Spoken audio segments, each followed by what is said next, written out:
blue anymore. Grey. Oh. Hello. Good evening to everyone. I got distracted here because the normal Twitch bar that it says how long you've been recording for is normally blue, is now grey. Why have they changed it? Anyway, good evening. Welcome to RSF1 Tier 2 Division. We are here for round number, I think it's 15 of the season. It is the Singapore Grand Prix, a very formidable track, a track where you need to have your wits about you. Could also bring some surprises as well. A lot of sudden retirements with the walls, etc., as you can see as we get the view around the track. And we're here for the F2 division, where it's building up very nicely. We are getting to the bit where we need to start talking about potential champions and championships, and obviously who's going to be in our Race of Champions spots at the end of the season. There's also a lot of reputations that need to be decided as well, as we all get geared up for F1 2021, but we've still got this season to finish up with. I'm RSF from Rubens, also known as Michael, you know me by now. I'm joined by Primus Gaming, so good evening to you, Primus. Hello there. It's been a while since you've done an F2 one, but presumably you've missed it. But yeah, hello. Hello, yeah, it's been a while. Last week should have happened. There's no personal issues or anything like family or anything like that, or work. Generally, I just could not get into a party to actually do a stream, which was very frustrating because the day I came back to properly do it, Monza, one of my favourite Grand Prix of the whole calendar. I mean, Monaco is my main favourite, but Monza's up there with one of my favourites to comment on. And I basically had a party issue, so the only way I could communicate with people was via Skype. So, yeah, so I physically couldn't do anything even if I tried. So, yeah, that was a bit of a shame to miss last week's one, but I'm here today, and I'm happy to be here. I'm happy you're here as well. Now, obviously, we've got to address the elephant in the room. We have 13 drivers. It is what it is. You know, there are leagues out there that have less than this, unfortunately. It's the cycle of the game, isn't it? We're all excited for F1 2021. I'm excited.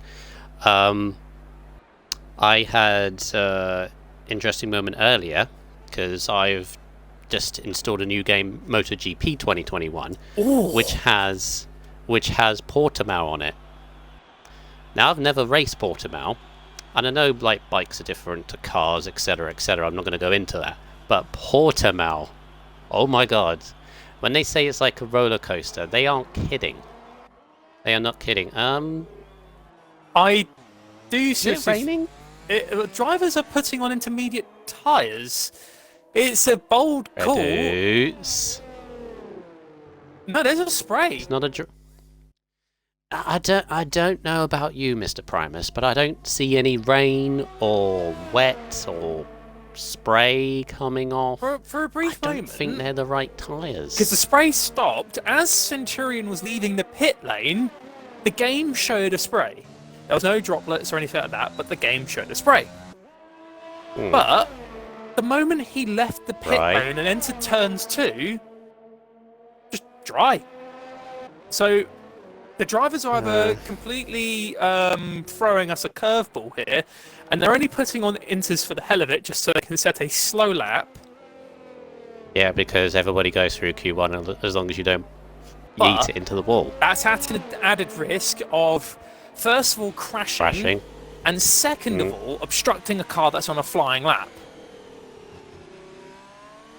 It's one of those things that, I guess. Anyway. Yes. So, yeah, we're all excited about the next game. But we're still should be an entertaining Grand Prix, I reckon. I mean, this is, as I say, in Singapore, this is one of those tracks, isn't it, Primus? You really got to have... I rate this more dangerous than Monaco, because Monaco, we know about Monaco. Yeah. Singapore is Monaco, but faster. It's longer as well. This is the longest Grand Prix out of the entire calendar in terms of how long it takes for us to do a 25%, 50% race. So you get around halfway around the race, Primus. I don't know whether you felt it. You think, surely this must be over soon. No, we're only halfway. Yeah, it is definitely one. I have to say, with this Grand Prix, it's pretty grueling. Depending on the conditions, safety cars, virtual safety cars, the amount of drivers, it is quite. I personally love the circuit, but when you're racing in it and you're trying to get through people, it can be quite tedious. It is actually quite a test of your patience. It's like Monaco, as you said, in that regard. But it has got the overtaking opportunities, like this straight that Centurion's coming up on, although he did invalidate on the final corner, so he's not on a flying lap. So there is more overtaking opportunities than Monaco, but it is definitely a track where if you're struggling to get past someone and you're just seeing their gearbox all the way, it can be quite frustrating. I do have to just add a little qualm here, like a little query here. I'm pretty sure, even though the drivers are just doing it so they don't waste their dry weather tyres, but I'm pretty sure there is a rule against using the opposite weather tyres. I know they're just doing it to preserve, but it's a technical rule, isn't it? It's a technical rule, because in this regard they could completely hamper someone's lap. Someone could, I know no one's going to be eliminated here, but someone could genuinely be putting in a good lap here, and these Draco's on wets. I don't think anything's going to happen, but I'm pretty sure an inquiry is going to be made to the stewards regarding the choice of drivers putting on wet weather tyres in dry weather conditions. It's actually quite dangerous, that choice, because the drivers on the dries could easily crash into them. Yeah. Well, I was trying to actually spot somebody that's actually on a lap. I mean, you do have a 55. That's inspirational pace, that is. What is it? Hardy is on the dry tyres, but he's staying in 8th gear. But as you were saying, there is somebody on like an actual lap, and I'm on a board with Evo right now. He's actually getting some extra practice in, obviously. So it is something that our resident head steward, I believe it is RSF1 Raikkonen, or he's something to do with stewarding, we'll look at this, probably.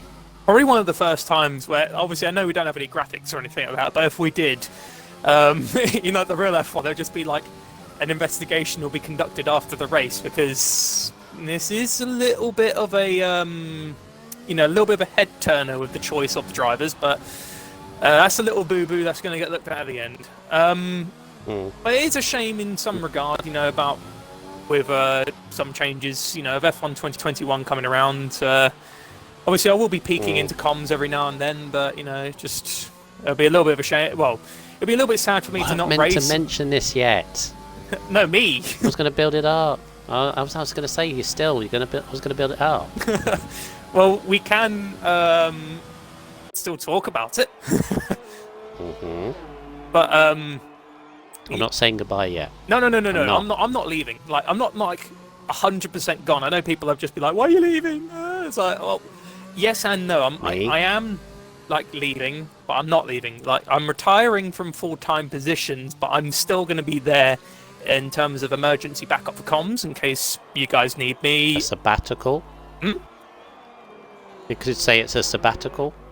I guess we could, yeah. I mean, maybe, yeah. I will come back, but it's just for the time. I want to explore the scene, just see what else there is out there. That doesn't mean I'm just going. I want to stretch my wings. You want to see the world. Yeah, you want to see the world. Yeah. I'm not gonna do some cliche Disney singing, so don't worry about that. But I can show you the world. Yeah, so get out of my Mercedes and ride around all the F1 circuits, like. But no. Yeah, so it's like an official retirement from racing for the time being. Kind of doing what Schumacher did, to take some time away. Except for he actually stopped with F1 for a good long while, but me, I'm still going to be in the racing scene, but just not in RSF1, at least for now. Yeah. So, there'll be a time nearer the time. I will be back. Yeah, there'll be a time nearer the time I can... Be a Terminator. I'll be back, Yeah. It's like more towards the end of the season I might, do something or so on. So, don't you worry about that. So it'll be a surprise. Yes. Right. So yeah, Singapore. Obviously a lot of corners around here that can catch you off. Qualifying also, you need to be on edge a little bit. Obviously, the curbs around here, I think, are the most lethal kind of thing, because obviously hit a curb wrong, like for example on Boulder Steffi right here, hit that curb on the left, chucks you into the wall on the right, and that's pretty much the same with every corner. But as I mentioned before, this is all to do with endurance, and I kind of put it similar towards what we do Primus every now and again, which is these 12-hour or 24-hour events where we're doing long stints in a car. You need to get into sort of a rhythm. You need to be aware what's around you, which can be difficult to do, can't it? Because, you know, especially in F1, getting into a rhythm is difficult. Yeah, like in terms of the endurance effect, as I mentioned earlier, the mentality of driving, you know, either having really good pace or being stuck behind someone else can have an effect. But it's more just keeping the concentration, because I think what we've noticed previously, because you've done endurance events more than I have, but it can actually really take a toll mentally. You know, you're just burned out from the fact that you've had to concentrate so hard, either because it's the duration or the experience. Every track is different on everyone. Like, some people really like Monza, like I do, and then there's some people that absolutely dread it. But you know, this is definitely a track that will affect the drivers. It will test them. If some people are on rigs, hell, they'll be the only people that I think physically will be tested. Because obviously with rigs, yes, it's similar to the real experience, but you know, you still can get your arms tied from the amount of constant blooming steering. Yeah. But it is more of the mental testing that this track is going to be doing today. And before we carry on, Michael, because it has been a while since anyone has done it, I think just to keep everyone in the loop, that remember that the battle with Shrimper and his cancer is still very much there. If you'd like to continue to show your support with his battle with cancer, please, in the chat here and there, the Nightbot will drop a link. It's to a GoFundMe page, and if you can even make the tiniest little donation, it can go a really long way. Apparently, latest news that I got from Belgium, I think at some point when he was in the chat, he said that the treatment is working. Well, that's the last I heard of it. That was about 2-3 weeks ago. So, and that is always very, very good news. But yeah, as Primus said, and conveniently, the Nightbot has just done what you just said. Just put a link in there. So talk about timing, you know? Yeah. I know obviously there's 13 here, but there is one particular driver which I'm kind of not expecting to win, but expecting to do well, and that's Lukey here. Obviously championship contender behind Muddy Biscuit going into this. He can actually take the championship lead if Muddy Biscuit has an absolute nightmare. When has Muddy Biscuit had a nightmare this season? That's the strength that Muddy has had. The consistency that we all... The only time I've ever seen him suffer is when he's had like a collision with someone in safety car conditions. Because sometimes the game can be very harsh. Someone can hit you, you being the innocent party, but the game will award you a time penalty. That is the only odd occasion. Oh, we got a shorter Q1 today, Michael, because there was practically 6 minutes left, and the drivers had chosen to retire. Yeah. Well, looking at my records, obviously I keep records of all the results and everything else, because I'm a geek, I guess. Only one race has Muddy Biscuit actually been outside of the points. He did finish actually, but he was just outside of the points. I think he was 12th or something, and that was the French Grand Prix, and that was a crazy one if I remember, because that was like intermediate dry kind of race, and he just got caught out by that, which can happen. Apart from that, the lowest he's been in the points is 7th, twice.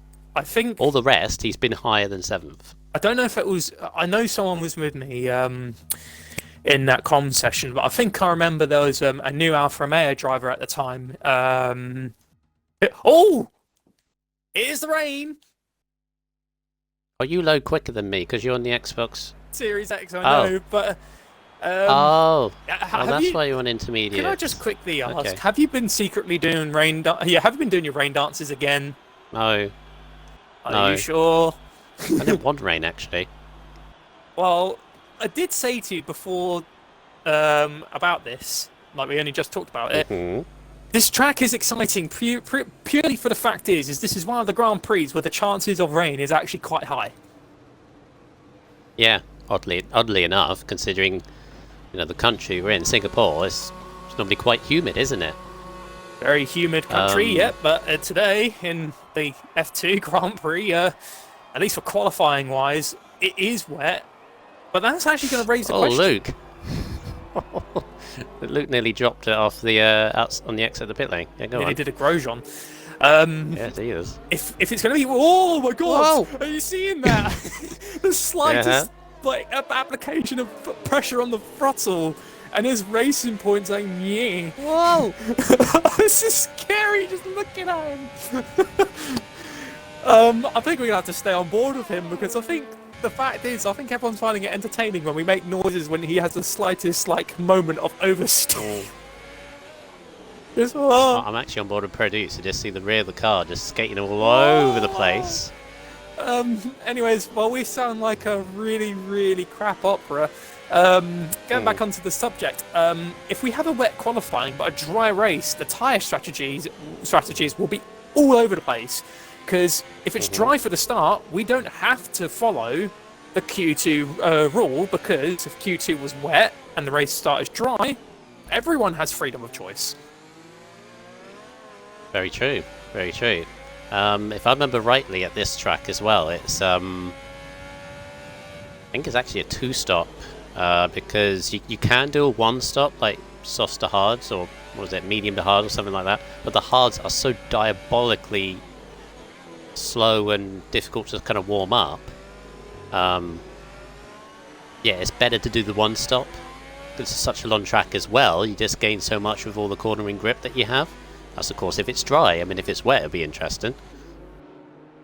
They are just about to get ready. If it's a dry start, the one thing that obviously, it does look like the rain. No, that's just my camera angle. So say we have the dry qualifying like normal. Obviously, the people that could benefit from having the fresher tyres is the people outside of the top 10. One of the perks of not making it through is that they've got the better tyres than the people in front of them. However, they do have that bit of work where they have to fight through the pack that splits them between them and the lead. But if everyone starting on fresh tyres, kills the advantage that the rear runners will actually have. So this is not just going to be an interesting qualifying session. If it is dry, it could be the most interesting start to a Grand Prix that I'd ever actually seen in terms of strategy. Is it just me, or is the rain like chucking it down as if it should be full wet? It does look like it's intensifying, although it's ridiculous. Although the only thing that's sort of stopping that at the moment is, I know the spray has not. When the spray intensifies to a certain degree, then I can tell it is. But in terms of the cockpit cameras, it has gotten incredibly worse. I mean, on board of Luke, they got to get these laps done. He's struggling. Look at that. He's struggling to even get the power down. He just puts his foot down, and then obviously we saw it from when he came out of the pits. But traction, he's struggling, and he's just like a very heavy turtle, just scratching his little belly across the track surface while struggling to get a move on. Yeah, keeping an eye on Produce behind. Obviously, Produce, the one in great form. Obviously, his second race in RSF1. One is a debut race last weekend in Italy, although it was a bit all over the place because safety car and strategy was all over the place. But he is definitely visibly quicker, I think, than Luki on this lap, which is going to be a 53.4. I think Produce is going to smash it. Yeah, 1.2 seconds quicker. Can I just say, RSF1 has shown me one of the greatest things in terms of commentary and also just watching the races in the other divisions. There seems to be a thing where some first-time races in RSF1, obviously they don't have to be new to league racing in general, just mean like first-timers in RSF1 at least, some like some of them do tend to win their debut race, or at least get a podium. I mean, Preduz, he got the win in Monza. I think we have definitely seen this more than once in terms of this league, where a person makes their grand debut and they instantly do great work for the team. Although Preduz needs to get a move on, parking on the track like that will get him disqualified by the game. So he needs to. I know he's trying to move out the way for the others, and that's really, really good of him to do so. But you can't sit there too long on the track. The game will punish you, even though you're being the good boy. I actually think this is full wets now because I noticed like Preduz, Centurion, Lukey, they were the first across the line. Everybody else afterwards were like a second, 2 seconds slower on their laps. And like for example, we know that like Draco and Hardy, they're not 5 seconds a lap slower than Preduz or Centurion. Yeah, Jeez. that I think, and also just looking at Milan on his lap, he's barely even able to keep his Ferrari in control, and he's practically short shifting through the corners just to keep the stability. So I do have to agree with you. I think now this is wet weather conditions. Yeah, they're really struggling. So that's why they all just went out the pits very quickly because, well, it's definitely full wets now. Look at that. That is intense. Wow, if this stays for the rest of qualifying, this means Draco, Hardy, and Milan are going to be massively caught out by this because they could be the free eliminator from Q2. They could be, and that'll be a shame to see because we know Draco's improving. 54 goes 5th. Well, we'll have to keep an eye on Milan because he's now going under the tunnel, the driest part of the track. There's Preduz, who's moved out of the way, our current first place sitter in Q1. And you can hear by the sound of the car, look at that! Yeah, this is definitely wet. He can't even get himself around the corner. Like, he's still going to be like in the bottom 3 because he just can't get the traction going. I would have thought he would have boxed after the amount of lost time. Yeah, he just slipping and sliding. This is dangerous for them to stay out like this. Adam, there's no way he isn't tier 1. I don't know why you're taking the fact he's 9-10. Yeah. This is tier 2. No, I know what he's going on now. It's like he's saying that Preduz is should be an F1 rather than F2.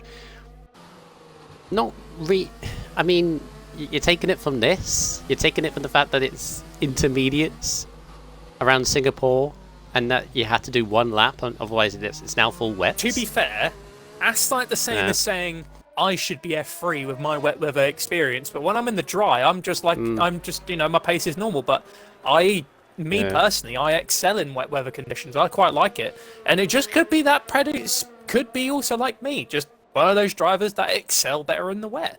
But we can't just put him up a division just because of the wet weather. He has to display that sort of speed and all that in the dry, and he won last week through by pure risk, by the sounds of it, and it paid. Evo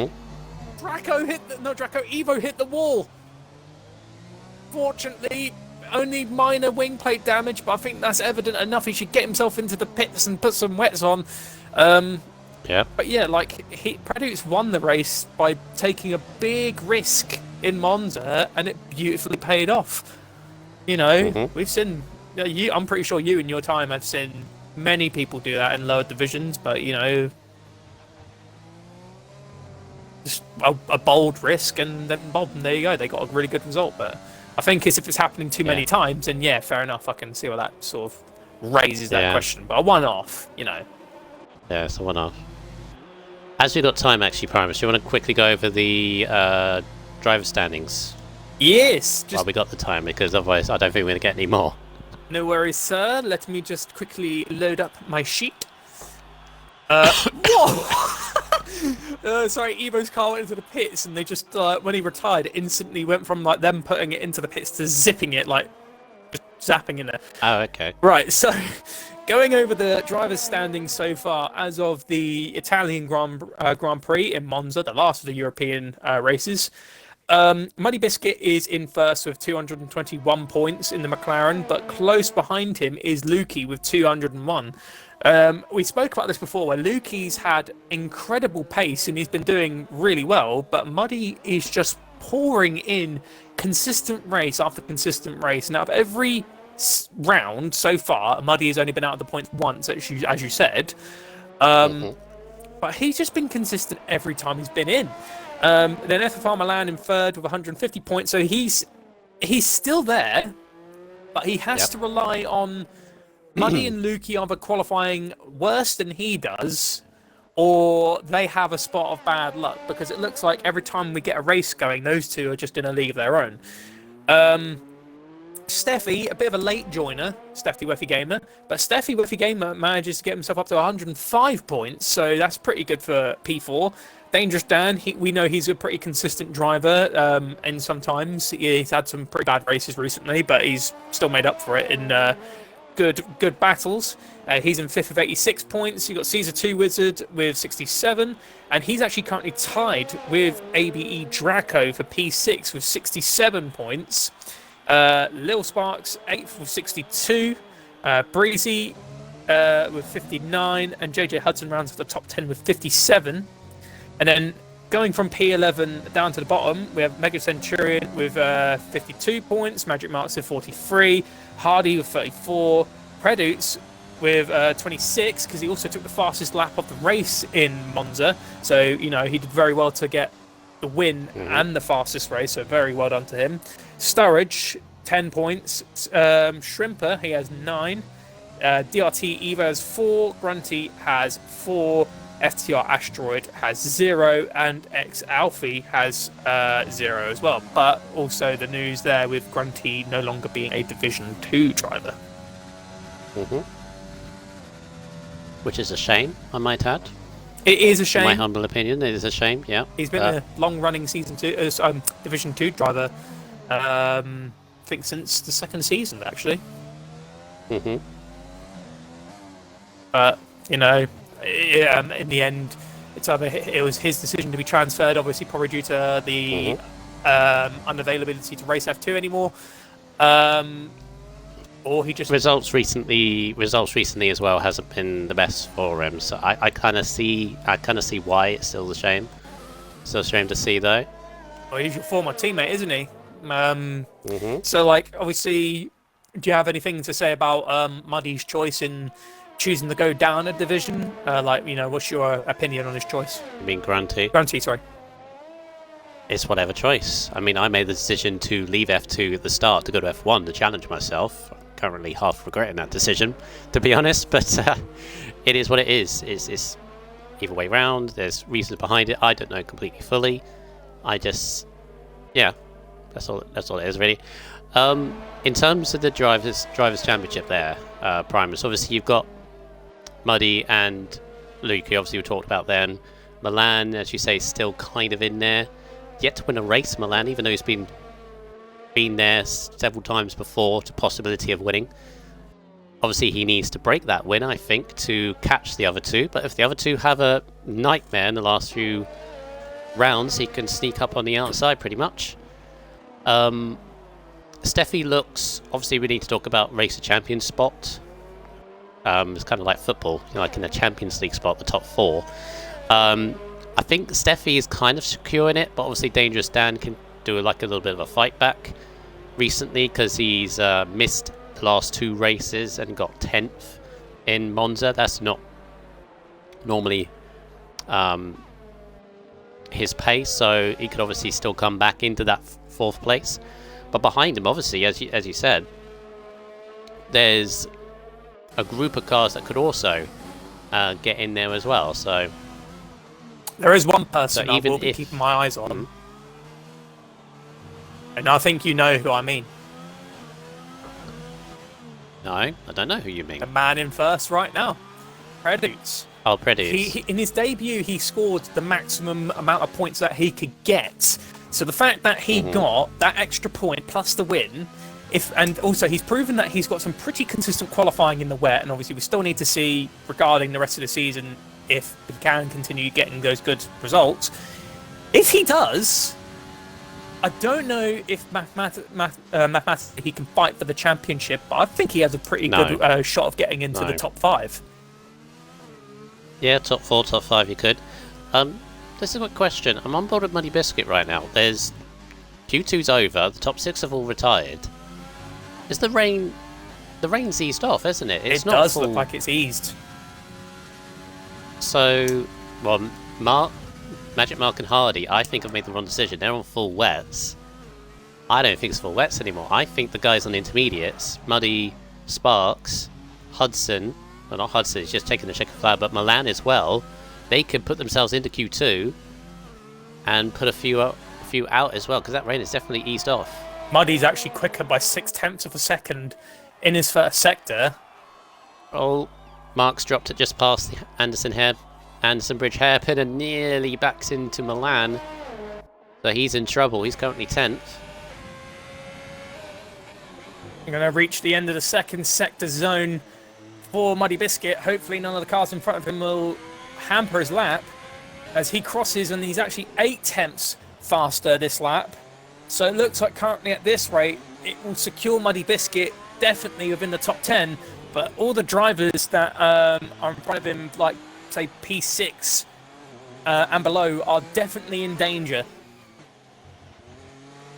I'm on board with Milan, who's about to cross the line. He's rapidly catching on Hardy, who I think is gone, yes, into the pits. He was on full wets. Sparks went to 6th. And the other AlphaTauri, there goes Milan to 6th. So Muddy's going to be next. Yeah, Mark is out. Muddy's going to put himself P4 firmly. Nice. So, yeah, that's it. So, Mark, Hudson and Hardy all out in Q2. And Evo making a Q3 appearance. It's not a common sight. Evo does struggle a little bit with qualifying. Nothing pointed directly at Evo. Some drivers generally prefer race pace better than quali pace, but Evo, I imagine he'll be pretty happy with getting into the top 10 shootout. Yeah, was unfortunate not to score points last time out in Monza. He got his actual first points of the season in Belgium 2 weeks ago with a 9th place. So, yeah, luck turning around for Evo, because he's had not the best of luck season, basically. He's been in the wrong places at the wrong time. Not his fault, but yeah. Maybe he can score some more points today. But I feel, especially for Milan and Muddy Biscuit, I feel like ease of rain Primus definitely helped them a bit. It did. Just for how long was it? 3 minutes? The rain had intensified. Only a 3-minute, period of heavy rain changed it up so much where some drivers actually came out on the wets, and it's almost like the game just trolled them. It's like, your inters don't work here anymore. You're going to have to put on wets. And they put on wets. It's like, no, your wets aren't going to work anymore. You need to put those inters back on. And by the time they get back out, it's already too late. So I think you have to give credit where it's due to the drivers that decided to persevere with those inters, because in the end, it did reward them with a good result. Well, Muddy Biscuit actually started his Q2 lap with 13 seconds left on the timer, and that's when, as I mentioned, that's when the rain decided to ease off, and it's easing off a little bit more. It's almost spitting as we go into Q3. I imagine this is going to be... I think if I was hearing Jeff right now, it's just 5 minutes left of rain here. 5 minutes left of rain. Because, as you said, it looks like it's just trickling. So it'll be, I think, maybe the 4-minute mark where we will see probably the rain stopping or the DRS being re-enabled. And if anyone's not back out again, if anyone's not sure in terms of what will happen, obviously this is quite a long track, as we already know. There's sort of with the rain probably going to end near the end of the session. It is definitely going to be a struggle for some drivers to get new tyres and come out in time. We have seen it in the past where drivers have tried and failed. We've seen many people, including ourselves, where we tried to leave it to the last moment, and unfortunately we just left it 1 or 2 seconds too late.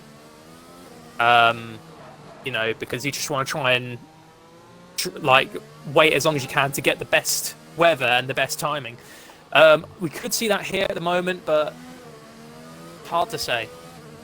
It all depends on what Singapore wants to do, because when we come out of the pits, it doesn't look trickly as it did in the pits.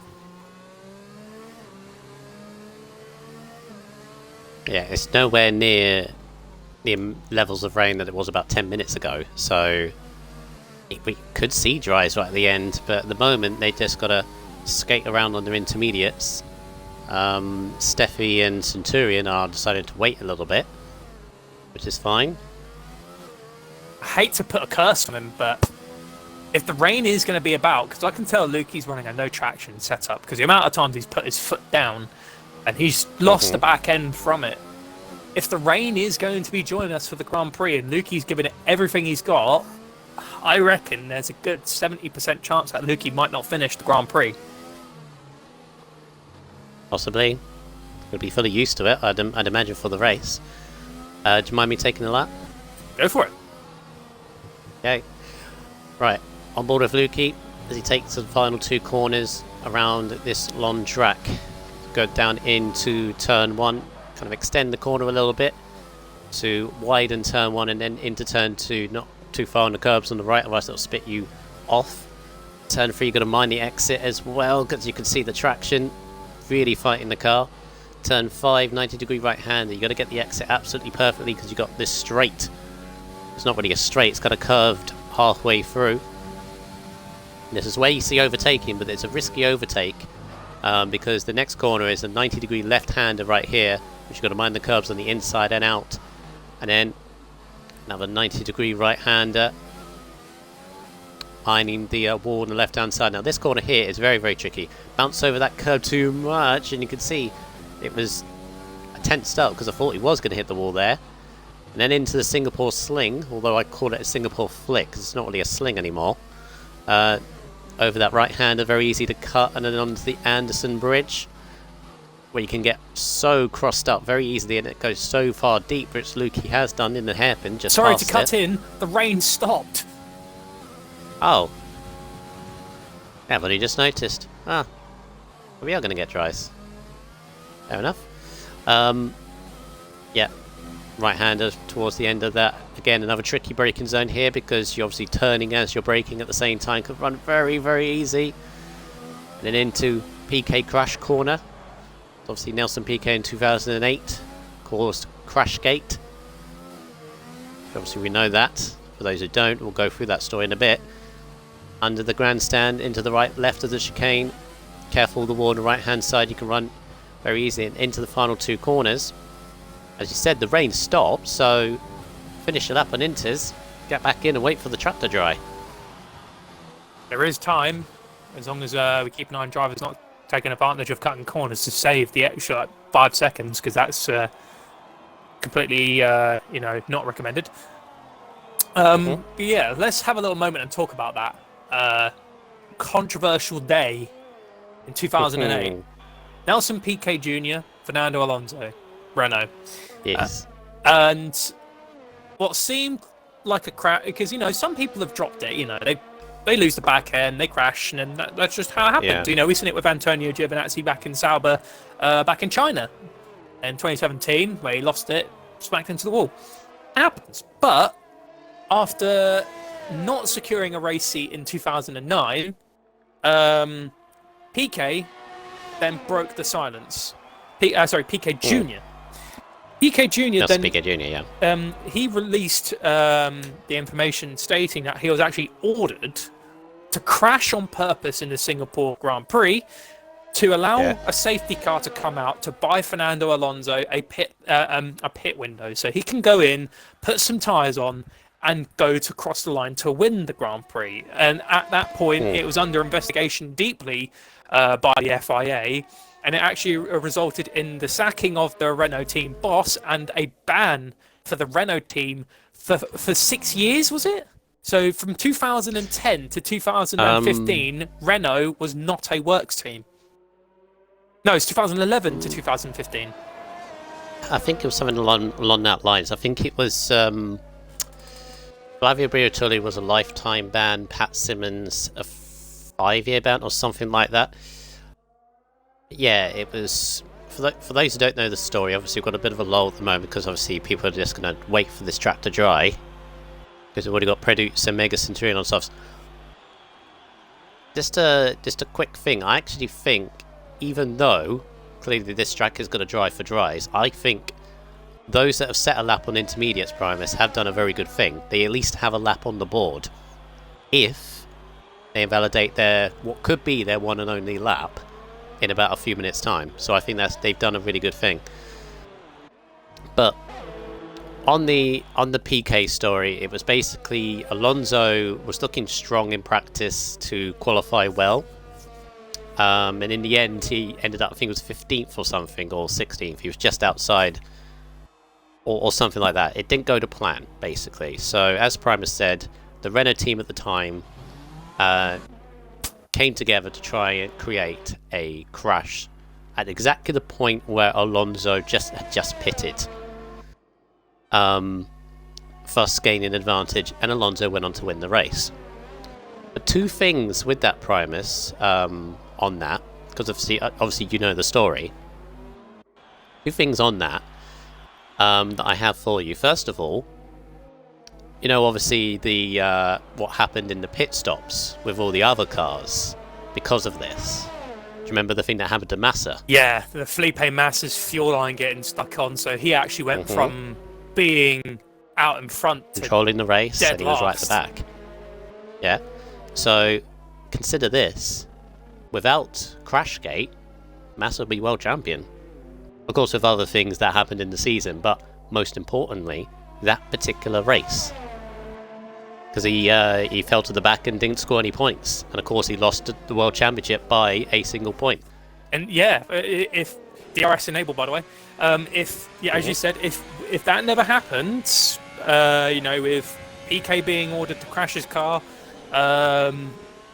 and say if the Ferrari team never got the fuel line stuck, Felipe Massa could have been, it could have been 2 consecutive Ferrari World Championships. It was not Michael Schumacher, because Kimi Raikkonen had become the champion in 2007, beating a young budding Lewis Hamilton, and obviously there was a little bit of controversy with the famous "It's Glock" moment back in Brazil, because loads of people were saying that obviously Glock had been paid off, basically, in a way, like, you know, Glock was told, if Hamilton's in a spot to win the championship here and you're in the way, you need to move. And in the second to last corner, all that conspiracy stuff. And everyone said that. Oh, in the second to last corner, Glock moved. We don't know for sure if he did. He was on dry tyres on a wet track. I was gonna say, like, you know, if you're on the wrong tyre compound, it's not like you've got peak grip. I mean, come on, man. Yeah. I'm keeping it on board with Predux because we've got 2 minutes left. Everyone's on dries now. This track is, well, it's damp, but it's going to get drier. So you've got to time this absolutely perfectly, but Predux is on his way. The other thing about that crash gate, it very nearly didn't happen, Primus. I don't know if you know this. Because of one simple thing. PK nearly crashed it on the formation lap. That's true. I forgot about that, to be honest. He spun it on the last corner and was literally inches away from the barrier. That's the thing. If he actually would have probably DNF'd on that formation lap, Felipe Massa would have won the championship. No safety car would have incurred. Maybe the incident with Ferrari would have still happened. We won't know for certain, but Predux into the hairpin. Look at a little bit of a struggly second sector there as he's going through the Singapore sling, or the flick, as you like to call it. Down to the end of the second sector zone, obviously he's got the fastest second sector. He's one of the first people out on the soft tyres properly, so he will have the better pace compared to those on the intermediates back beforehand. Oh, he's actually backed off. He's backing up. He's got time to do so because he's got a minute left. There's a Red Bull, Mercedes, and an AlphaTauri just coming around the back end of the circuit that might struggle to get round. You got Centurion as invalidate. Yeah, this is the pressure point now. you've got 1 lap. Centurion has invalidated his run just to show how easy it is. There's so many corners that you can cut so easily. He does go quick here, somebody massively backed off. This is your one and only lap. This is one Primus, shot. is the Mercedes and the AlphaTauri going to make that round? They've got 20 seconds. Dan can. Ooh. Dan can. Evo, not so Dan sure. can. He's got 15 seconds and he's just come out of the bridge. While you're on board with Predutes, if you are, I'll keep an eye on, because this is where Kvyat and Kimi Raikkonen crashed back beforehand. So struggling in the back end, he crosses the line.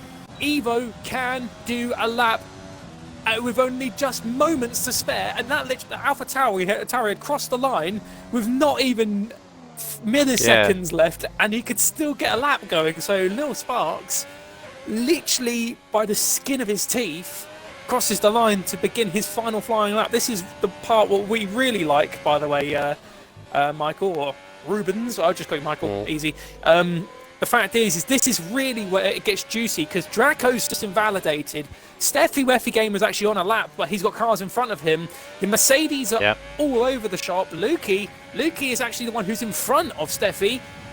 Predus is the only one who's actually in an advantage, because he's got clean air. He's got so much space. There's a few in so much space. Lukey's kind of in a bit of a sandwich between Muddy and Steffi, that must be. Predus is going to be the first one. Pick one of 10, basically. Who's going to get pole? Predus, cross the line, 35-2. 35-2 to beat. Centurion is next, followed by the Williams of Draco. We're going to go across the line. And Centurion is going to miss the mark. 36-5. Draco's in the pits. Draco's missed out. Dan crosses the line. Dan. To second place. Ooh. 10th behind. Milan somehow sneaks in. Muddy. Jimmy next. Going to be followed quickly by Luke. He's only P4. Luke, he gets second. Lukey's second. That's big. Lukey's second by not even a tenth. Well, that's 11 thousandths behind Predus. Predus takes pole ahead of Lukey, Milan, and Dan. Look how close they are. This rookie is scary. He just shows up and instantly shows Lukey, Milan, Dangerous Dan, and Muddy, I'm here, and you gotta be scared of me. He won the race in Monza and takes pole in. I don't know. I think he should change his name to Leclerc or something, because he clearly is doing what Charles Leclerc did, except for he didn't win in Belgium. But he won in Monza. Look how close that top 4 is. I know, that's so. That is insane. 11 thousandths of a second. From first and second, 11 thousandths. Obviously, Milan and Dangerous Dan, they're very close. So obviously, 72 thousandths for Dan and 61 for Milan, but. Good gosh, that is close as hell. I think... Considering that was basically a one-lap shootout, wasn't it? It was, because some... And how long this track is, how many mistakes you can potentially make, and you got a 10th separating, not even a 10th, separating the top 4. That is... This... That was good work by those guys. I tell you what, you have to give credit to those intermediate drivers where it's due. They did go out, they set a lap, tried to see if it could work, but I think it's just how late the rain stopped. It really was just like a last-minute push. It is dry for the race. Produce, can you include your audio, please? What an end to that qualifying session. That was mental. Can't believe that would have been a part of. Because everybody on their laps it was practically a one-lap shootout. The way the rain eased off. Dry tyres, you stuck it on pole and then just waited for everyone to arrive, and to have three drivers like not even an inch behind you in terms of the time. Oh, that must have been really, really tense as well, because you must feel great actually, because second pole, because you got pole last week, didn't you? Yeah. Didn't you? Yeah. Well, really, it's just wasn't the best qualifying session for me because I had to get used to the grip. The grip level felt so so much weirder. Um, it was really hard to assess where to put down the throttle and where not. So I lost a couple seconds there from the ideal lap time, but stuck it on pole, so we're looking good for the race. Yeah, looking very, very good for the race.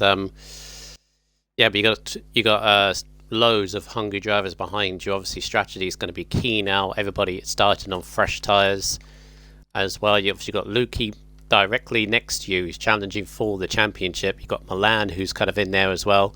Muddy Biscuit coming through. So yeah, you got potentially a lot of drivers that are going to challenge you for this win. Do you reckon you can hold them off? It's going to be a long race to do so as well. Well, we'll have to wait and see. Honestly, they're very fast guys. Hopefully we can drag out this P1, try and get out of their DRS in the first couple of laps and try and pull away. But Can yeah. I just add, just say, Predates? Right now, to me, obviously, take how you like as a compliment or insult. Hopefully, it's a compliment. You give off massive Leclerc vibes here because for some reason you just you just came out of nowhere and instantly have just shown the championship runners that you're not to be messed with. I didn't even know you got pole in Monza before your win and the fastest lap. So.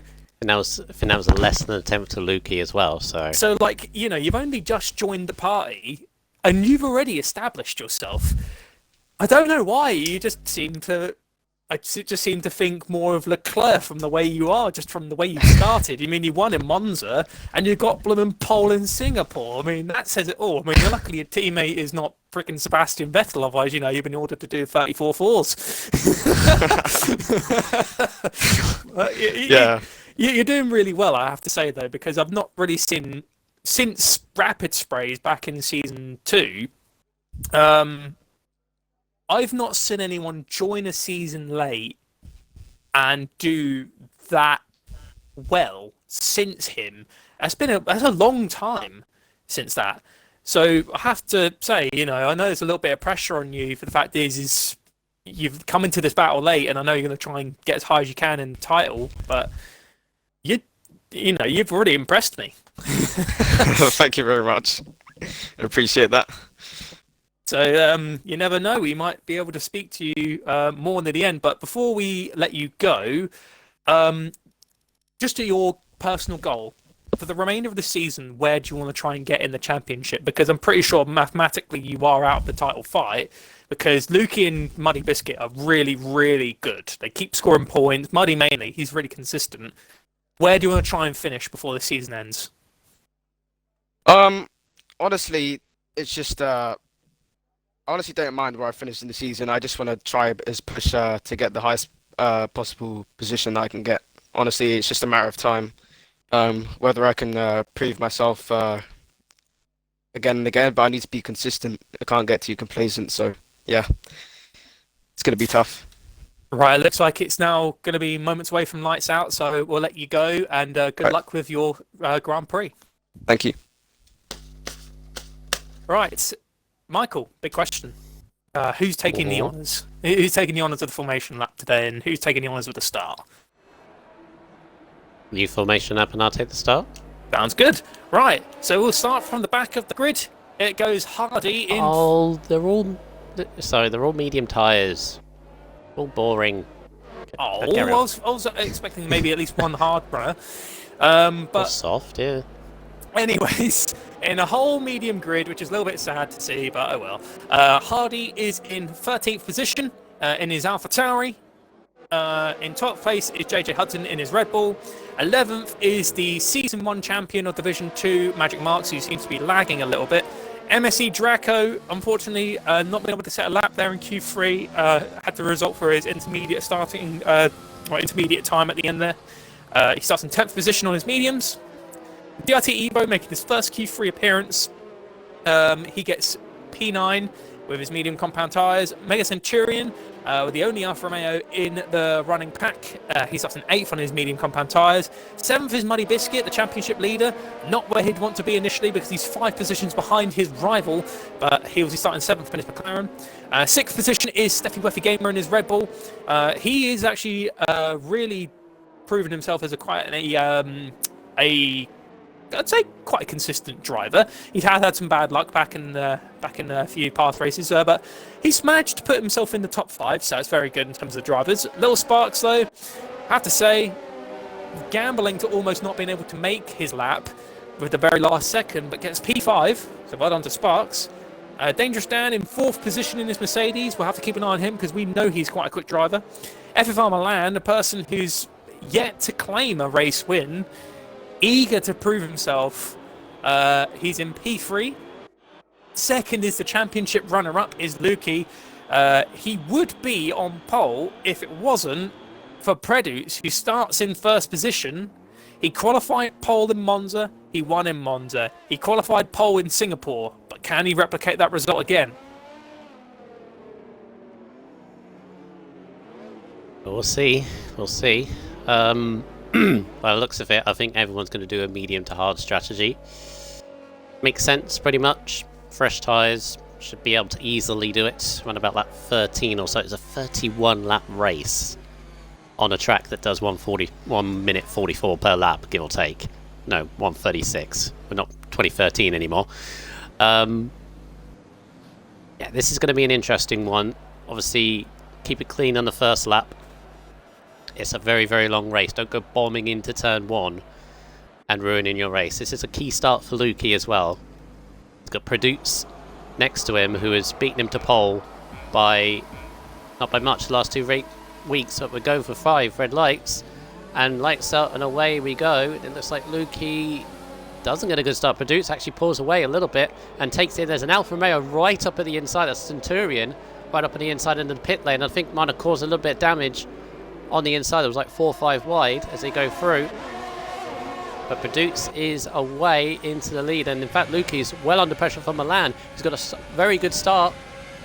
Oh, very good run out that corner and has been squeezed a little bit.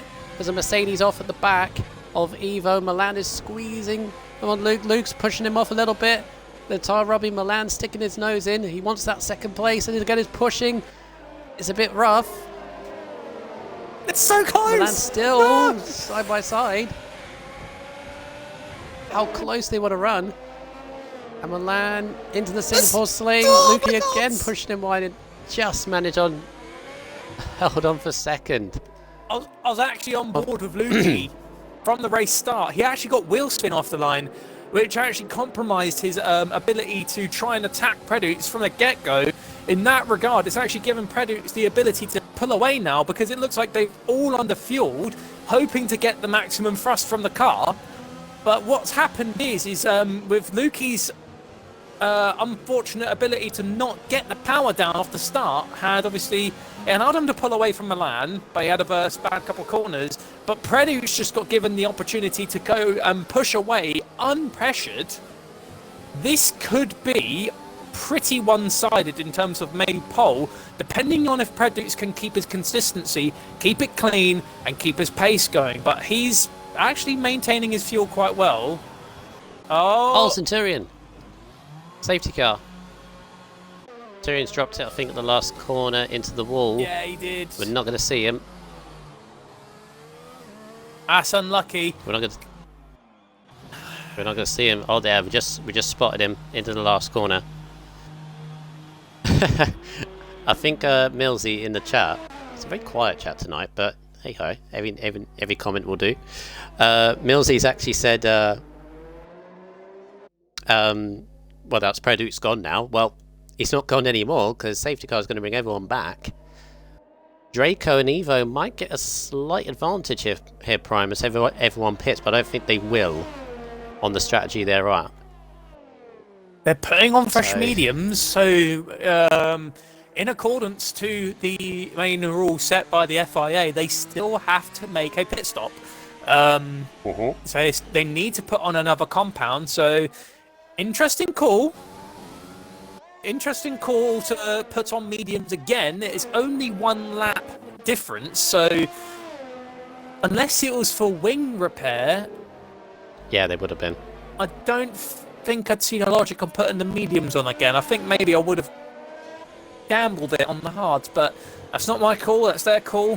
What was only 13 drivers is now down to 12 because of Mega Centurion's unfortunate DNF in the final corner. He just lost it there.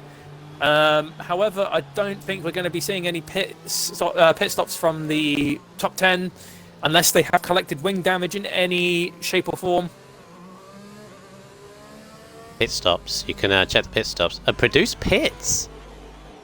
Is he going for the hards? Interesting.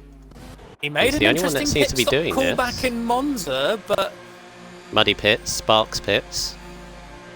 hards. Yeah. So what's he thinking here? Hard tires surely can't go to the end from here. No, but he could push the hards out for as long as he can, and then probably put softs on at the end. But here's what's interesting, because the rest of the pack has followed suit, Preduce is only P6. He's not out of the fight yet. I mean, he's still got to get through Hardy, he's still got to get through Steffi and all the others in front, but he's not that far down, so he has got work ahead of him. Hudson, however, being the first to take the bold move, puts on the softs. Well, he's obviously hoping with this, because everyone else is on hards and mediums, that he wants to make progress. He wants to get firmly into that top 10. Maybe do an undercut as well, because obviously when he pits, he's going to be in plenty of free air as well, if we don't get another safety car. It's an interesting call, Primus, because he has to pit again. He's given up track position. It's not a strategy call I would say the leader would make. Like, obviously Muddy's done it, and that kind of makes sense because he was, I think, 5th or 6th at the time. I don't like that sound. What? Preduce on board of him. It was not the gearbox glitch. He was redlining in second gear, and that hurts my ears. Purely for the fact is I know for a fact that if you just do that needlessly, I know obviously all the damage always set to 0 when you do something, but if you're just doing that, it can actually have an effect on the gearbox. If you're just doing that all the time. So hopefully he doesn't do that again. Evo, however, is the one person who has completely fallen out of this because he pitted to that new wing and got the mediums out, but I think that choice might have accidentally caused Evo to lose out there. Oh, Luke, he's leaving it very late. Safety car's in. We're going to be back on the race. He's left it very, very late. Out the last corner. We're back underway. And he's just about going to take the lead. You've got Hardy, who is challenging Steffi. Got Produce in there as well. See, Produce has got to keep his nose clean. That's the other thing of pitting. He's now right in this train of traffic. Same with Muddy Biscuit as well. Magic Mark's lagging all over the place. JJ Hudson's trying to get the move done, but he's hesitating because of the skitty car. He's sending it down the inside though, but I can't see Marks' car. It's scary to think what the hell is happening on Mark's side. Just having a look here in the chat. Millsy, hard is a good call really, as it's mega hard to overtake and the temps won't skyrocket. Very true. This tyre temps around here is ridiculous on this and this game. There's there's Williams has got a straight on. It's lag. That's Marks' car lagging, yeah. Mine. Yeah. Straight on. Meanwhile, Lukey ahead. He's got his foot down. He's a second ahead of Milan, who is, rather than looking ahead to Lukey, is being pressured by Dan and Steffi for this third place. Produce, for the time being, is keeping up with these guys. That's all he needs to do on those hard tyres. stay in the DRS train. That's the main thing you need to do. Milan's struggling for a little bit of traction there in the end of the second sector. Dangerous Dan, if he keeps up this rate, he'll eventually overtake Milan with the DRS assistance. If Reduce can keep up with Hardy, he'll be laughing. Alt Magic Marks has retired in the pits. I don't know if... I think he realises. He's had to retire due to his connection.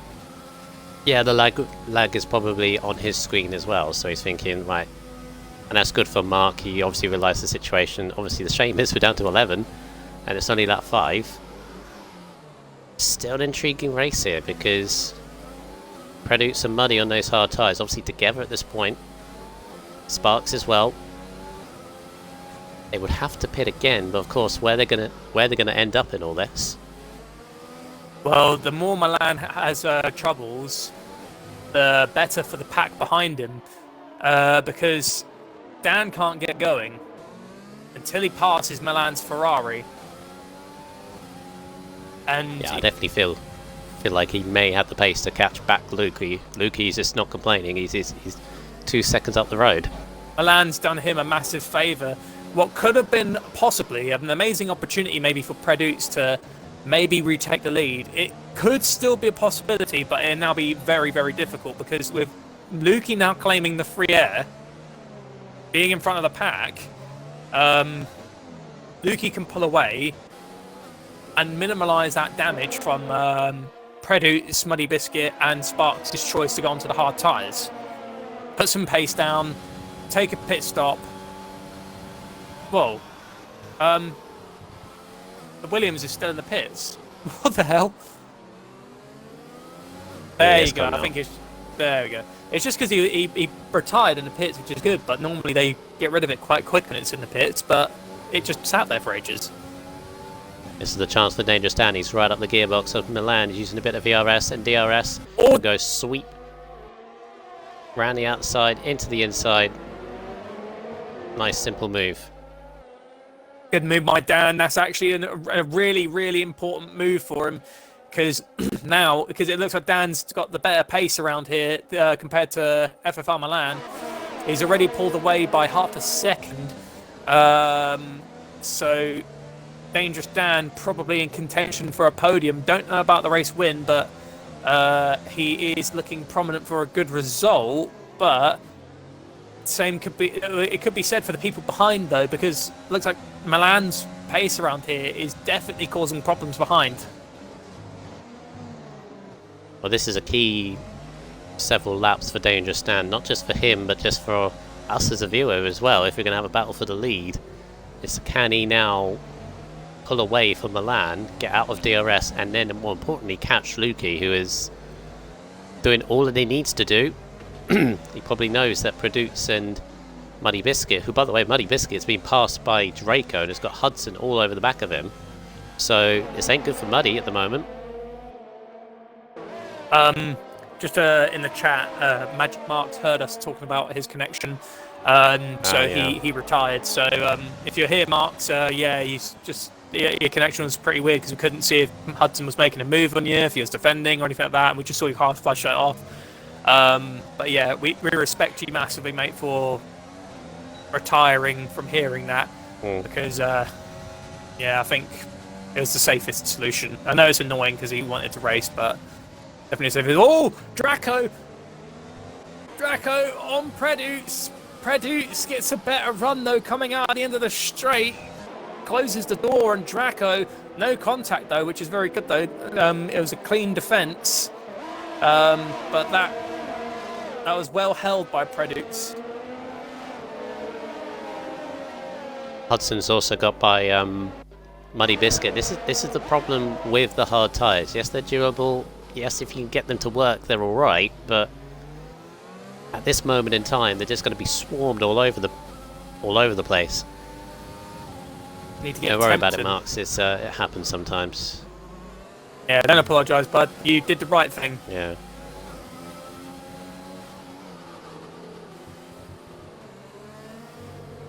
Yeah, in terms of this Pat Primus, Draco seems to be the more racier.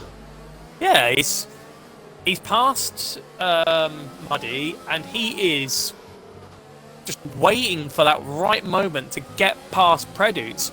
And one thing that will help him massively, obviously, other than a DRS assistance, is his battery. But it looks like he's expended quite a lot of it, while Preduce has a pretty much fully charged battery. I think Produce probably is just comfortable being in this situation at the moment. He looks very well composed, doesn't he? Because he's not using the battery that much. I think he did use it a little bit to defend from Draco back beforehand. Yeah, look, he's used it a little bit again to give him that thrust, so he knows for a fact that Draco can't challenge him. Oh, Draco gets caught out under braking there on himself, but luckily doesn't hit the back of Preduce. That would have been horrible to see. Preduce keeping composed and well under pressure, and then getting hit from behind. But in the end, no harm done. We still keep racing. It's at this point right now where this is like Monaco, or this is like one of those endurance races that we take part in, where you're stuck in a train and can't really find a way through. You just got to allow the race to still play out. We're still only on lap 8 of 31. So a long way to go in this. You just got to pace yourself. Got to wait for the opportune moment. You just know or trust that the guy in front will make a mistake, and that's when you pounce. But in Milan, for some reason, it just doesn't have the pace and is holding up everybody behind him, which is allowing... Well, Dan's up the road, nearly 3 seconds, and he's kind of maintaining pace to Luki, but both of them are dropping this train of cars back to Draco. Oh my god, Draco went very wide in the final corner. Lucky to not get a penalty, actually. I think he definitely got a warning from that at least, because that was very off the track. It was on the blue runoff. I was going to say, I think right now, Luki is pulling away still. I mean, Dan is only just barely holding that pace with Luki. Chance for Steffi, sorry. Outside a turn. Oh, bit of contact, and Milan is still trying to hold it off. Going to go wide on the exit. That was... Again, he's just... Oh, Hudson! Oh, is it? Hudson's gone. That's a On the safety car. softs, he was... Is it a safety car? Technically, it should be, I'd imagine. No, it's a virtual safety car. Okay. Oh, that's right in the wall. That was... Okay, I don't know what could have caused that. Caught on the curve, it's just spun him sideways. Maybe. Could it be a contact? He wasn't that close to anyone. He was about a second ahead of Muddy. Do you mean to tell you who this is bad for, though? This is bad for our hard runners. Under the virtual safety car conditions, their tyres are going to cool down. Yep. So it buys the medium runners just a tiny bit more time because they have to come off the power, stick within the delta that's been applied from the virtual safety car, but what sort of temps they built up from the consistency is now starting to go, and I'm not seeing any weaving from people like Preduce, so I imagine those tyres are going to be pretty cold. At this point as well, you don't exceed the delta. Dan's in. Dan's made a bold call, and it's Steffi. Oh! So yeah, Steffi got massively caught out by the green of the VSC, and Hardy's got by him. Very good move there by Hardy. Hardy just capitalised on the mistake made by Steffi Weffy Gamer. Actually, look, Preduce is on the back of Steffi. Although He's not the using DRS RS. assistant, yeah, I think he's just biding his time. Hardy is definitely racy because Milan, he's now caught straight up to the back of Milan's car. Obviously, this is where the train starts to reform. But yeah, it's just Steffi, I think, just didn't expect to see when the safety car ended. I think he might have got distracted by Dan's pit stop. Well, Dan's on hards, though. Dan's going to take that risk and going to the end. The gap to the leader is 29 seconds, so he's got to rely on Luki to start losing time on his mediums. to pray that he maybe jumps him in the pit stop. I'm pretty sure it's like 23 seconds here. Yeah, it's tons of clean air that Dan has got, and that's what I think he's doing. I think he's thinking, right, let's go on hard tyres, potentially go to the end here, I could sort of manage my race, rather than I wouldn't want to be where Produce is at this moment in time. I know he's like hard tyres, he's going for a long time, but he's been stuck in this train for so long. Does not want to have Draco climbing all over the back of him. Hardy's making a move. No, he's going to wait for that moment, but he got a little bit ever so closer to Milan. Milan's defence, as we could see beforehand with Steffi Weffy Gamer, is Milan going to stick his elbows out to defend Hardy.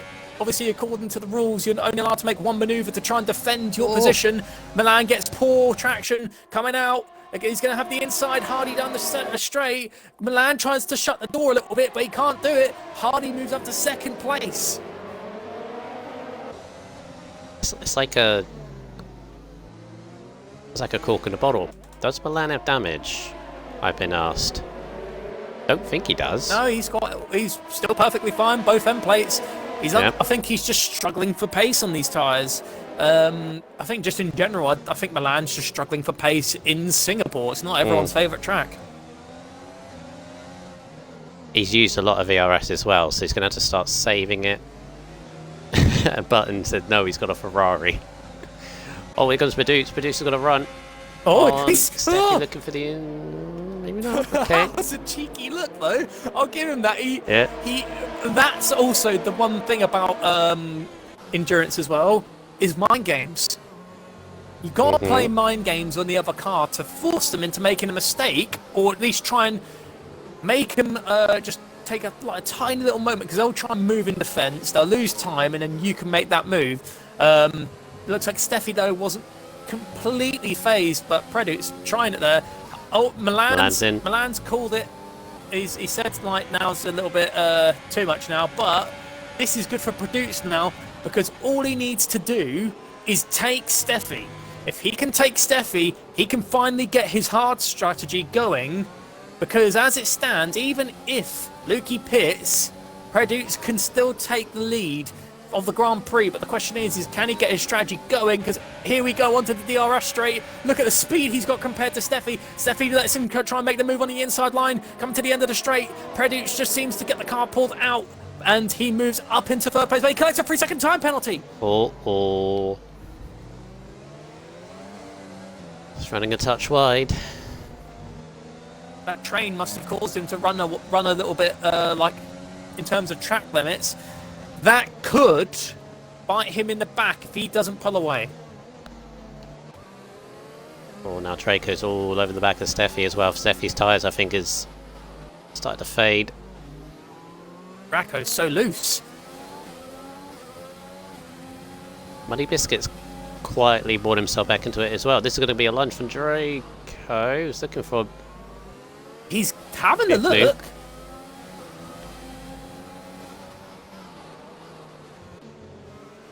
Yeah, Muddy closing in all the time as well. Muddy's just waiting.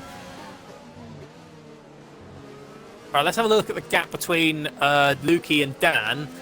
It's gone down from 29.3 to 27.2. So Dan's definitely closed the gap. There he goes in. Oh, and receives a 5-second penalty. No. Oh, that's going to hurt. And he retires. What? Oh no, Steffi, come on. I know you just got a penalty, but... He was fighting for fourth. I wouldn't retire. I've received 5-second time penalties, and that's annoying, but that's a shame. I wanted to see some racing. There better be a good reason behind that retirement. Tyre will still be okay if you still have the tyre temps. Yeah, which obviously Lukey's got that under control up at the front. Well, as we can see, regardless now of what happens today, Steffi will score a point. Will he though? Yeah, because even though he's out of the Grand Prix, he's still P10. He'll still score a point. Oh. I thought there was a 75% or something like that. I'm not sure. It's in the small. I think it's in the small print of the rulebook. But technically, Yes, we should be at yeah, half so points because we're only doing half distance. yeah, Millsy's saying he won't. He has to do. Yeah, I was right. He has to do 75%. Oh, so that means the lowest point scoring position now is P9, which is 2 points. For Evo as well. So that means Evo, all he needs to do is keep the car alive to the 75% area. Evo can get another point scoring finish, which would be very good for him. Yep. Producer's got Hardy. Oh, Hardy's in the pits. Never mind.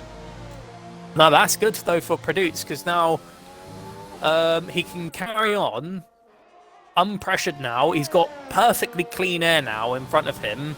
Oh, I didn't mean to press the screenshot button. He's got perfectly clean air now, so he can get some pace down, because he's not going to have to worry about catching up to the back of Hardy on his worn tyres. Let's see. The leader is losing pace now. What was 27.2 between himself and Dangerous Dan is now 26 seconds. To maintain safety in this Grand Prix, I think Lukey will be pitting somewhere around the lap 15 area. Mm-hmm. So if he stays Pressure out... will be is Oh, sorry. pressure will be is when he does pit. Where's he going to be in relation to Dan? And then the last piece of the jigsaw primers is when these guys on the hardest pit, which I'd imagine they could probably take it to a soft tyre stint, which they'd have fresh tyres to use, and they'd be absolutely flying. But what would the gap be when they pit? And can they catch it back up? I think we also could clearly see, even with the softs on, can you make the overtake? It's quite difficult around here. Lukey pits. In the pits now. Got to mind the curbs on the entrance as well. You can easily rumble over them and not be a He good backed time. off quite a bit for safety there when he went into the pit lane, so we'll keep an eye on Dangerous Dan, because Dangerous Dan has only just gone out of the bridge. Lukey has now just come out of the pit lane. This is big, because Dan made the jump first. It could be close. To be close. Here comes Dan. It's a turn one. He's done it. Dan's got him. Dan's jumped Lukey. By quite a bit, actually. And he was that's a mahoosive undercut, because he was what, 4 seconds behind Lukey when he pitted? And he's now ahead by 2. Lukey would have at least been a couple of seconds clear of Dan coming out. I think when Lukey backed off quite a bit, so he guaranteed himself safety going in, I think he costed himself a lot of time without realising, because I think he was more scared about getting that 5-second penalty. So Dan's actually now in a really good spot, because he has to just wait it out, see what the hard runners do. Dangerous Dan's actually in contention for probably winning the Grand Prix. Yep. Which is weird, because when we started the Grand Prix, I didn't think Dan would possibly be a contender. I know he'd be definitely quick and be up there for a podium, but it looks like he made the right call. We were a little confused to see him hit under that virtual safety car, and it didn't play in his hand when it ended just as he went in.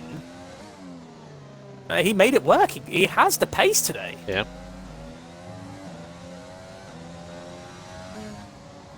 So, Dukes now leads 5 and a bit seconds ahead of Muddy Biscuit and the dueling Little Sparks, which is the closest battle on track. And they, at the moment, at 12 laps in their halves. Right.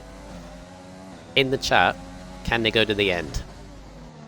Be 27 laps on the hards. I don't think they can.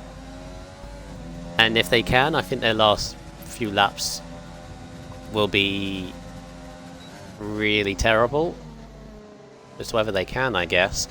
I don't think they can hold out until the end. And then obviously you've got Dan, Lukey, Hardy, Draco, Milan all going to the end. Evo as well, who is... Got to give credit to Evo, Primus. He's 23 seconds behind anybody else. He's been by himself for a while, yet he's still going.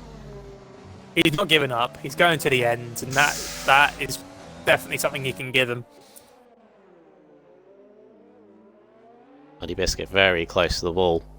Desperate to stay ahead of Little Sparks.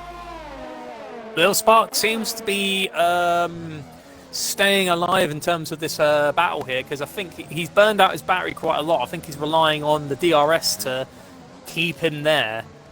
I think if Muddy can pull off a good couple of corners and Little Sparks does a couple of bad ones, I think Sparks could fall out of the DRS window. We'll just have to monitor these two. But it is looking quite prominent in terms of Muddy's hand, because just going around the last corner, it's 8.5 tenths of a second separate him. I say they're the closest battle on track. Lukey, now that he's got his tyres warmed up, is right. He's in DRS of Dan, actually. I've got Draco on Hardy as well. There is at least a couple of battles to keep us entertained. Yeah, but here was us thinking that Dangerous Dan might have this race win in the bag. Potentially. Lukey's just caught in 2 laps, basically. Dan might have made a mistake. He does have the fresh hard compound tyres. What was looking like Dan could be the provisional race leader. It goes back to Lukey's hand, but Lukey runs wide. He'd made the move already. Got away with the penalty as well, as Draco's just got by Hardy at the same place. So now Lukey back into control. Can Dangerous Dan keep up with him? Lukey's actually already making up serious progress. Obviously, passing Dan, that's quintessential to this this whole strategy, because Produce, Biscuits, and Sparks still have to pit. If, and this is a big if a safety car comes out, this will kill Lukey's opportunity to win the Grand Prix. That's what the 3 probably at the front will be hoping for. Obviously, with only 9 cars running around and only several cars close to one another, the safety car chance is minimised, but never know. And Lukey's just on it tonight, and I said as well, because obviously last season in Singapore he won, I believe he won last season as well in F2. As soon as it comes to Singapore, seems to be absolutely on it. Obviously loves the place, and he's pulling away from Dan now. Draco seems to be on the pace as well. He just snatched fastest lap of the race off of Lukey.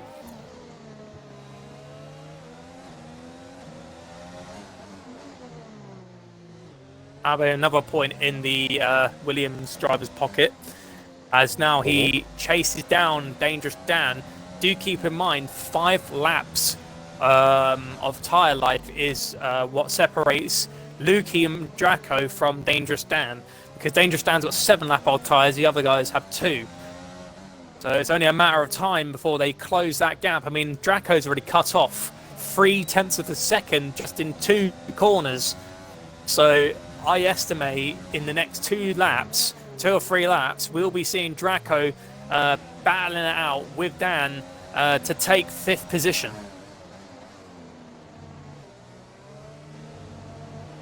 Little Sparks still latched onto the back of Muddy Biscuit. I'm even thinking, because Lukey, Dan and Draco, because they got so much fresher tyres, I think they'll catch these 3 anyway, even if they try to go to the end. Sparks is still there, by the way, with Muddy. He's just keeping that pressure applied, but just since Dan and what's happened? Yeah, so Muddy had a really slow turn 1. This might be a chance for Sparks if you can get the exit out of turn 4. Draco improved again. Draco's flying at the moment. In a 38. Jeez. He's got Luke in a 39.4. Produce on a 40.3, their fastest laps.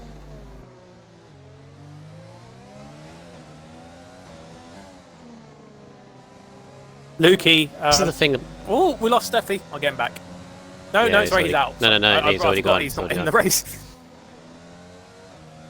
You know, we keep saying obviously about Muddy Biscuit's consistency. Like, I think he knows in this race I'm not going to win, but I'm just trying to get as many points as possible from this race, and that's what he's been doing all season long. He's only won twice. No, 3 times. Sorry, Australia, Bahrain, and Silverstone. And I think it's just every other race has been like, okay, I'm in contention to win, but it gets to a situation like now, for example. I think he's just like, I'm just going to score as many points as I can, so you know, I can maximize what I can do at that race. And I think at the moment, if he continues on the pace that he's showing, he could possibly be net 3rd place. No. It all depends on Dan. Mm. And how far are they away from the people behind them? Yeah, I still think it's what's the gap's going to be when these guys pit, and obviously I do think at this point they're pushing to try and get to a soft stint at the end and then fly back through the field, which Perdue could do. I mean, he's got 9 seconds ahead of Muddy. Nearly 10. He's 13 behind Lukey, so if he pits now, for example, he would be about 10 seconds behind. And bearing in mind how quick fresh softs would be, I've just noticed. Sorry to cut in. Muddy has just basically turned into Milan now. Muddy's losing the pace, but Sparks can't get past him. Lukey's soon going to catch up to that pack, and Lukey's got to be careful because he's got 2 people in front of him. Dan's going to be brought into contention. This is going to seriously bunch them up. Predutes could still be in contention to win the Grand Prix, but the only issue is with soft compound tyres, you know, they burn out quite quickly. He opened the gap now, thanks to Muddy's struggling, to 10.5 seconds. It was only 9.1 as he was just going for that large DRS straight. So I think he's preying on Muddy to continue to struggle to buy him that window. The more time Muddy can buy him, the better. Because right now, that's 11 seconds. I think actually it's roughly about 25 seconds is the pit window here. So he needs Muddy to buy him every single second he can get.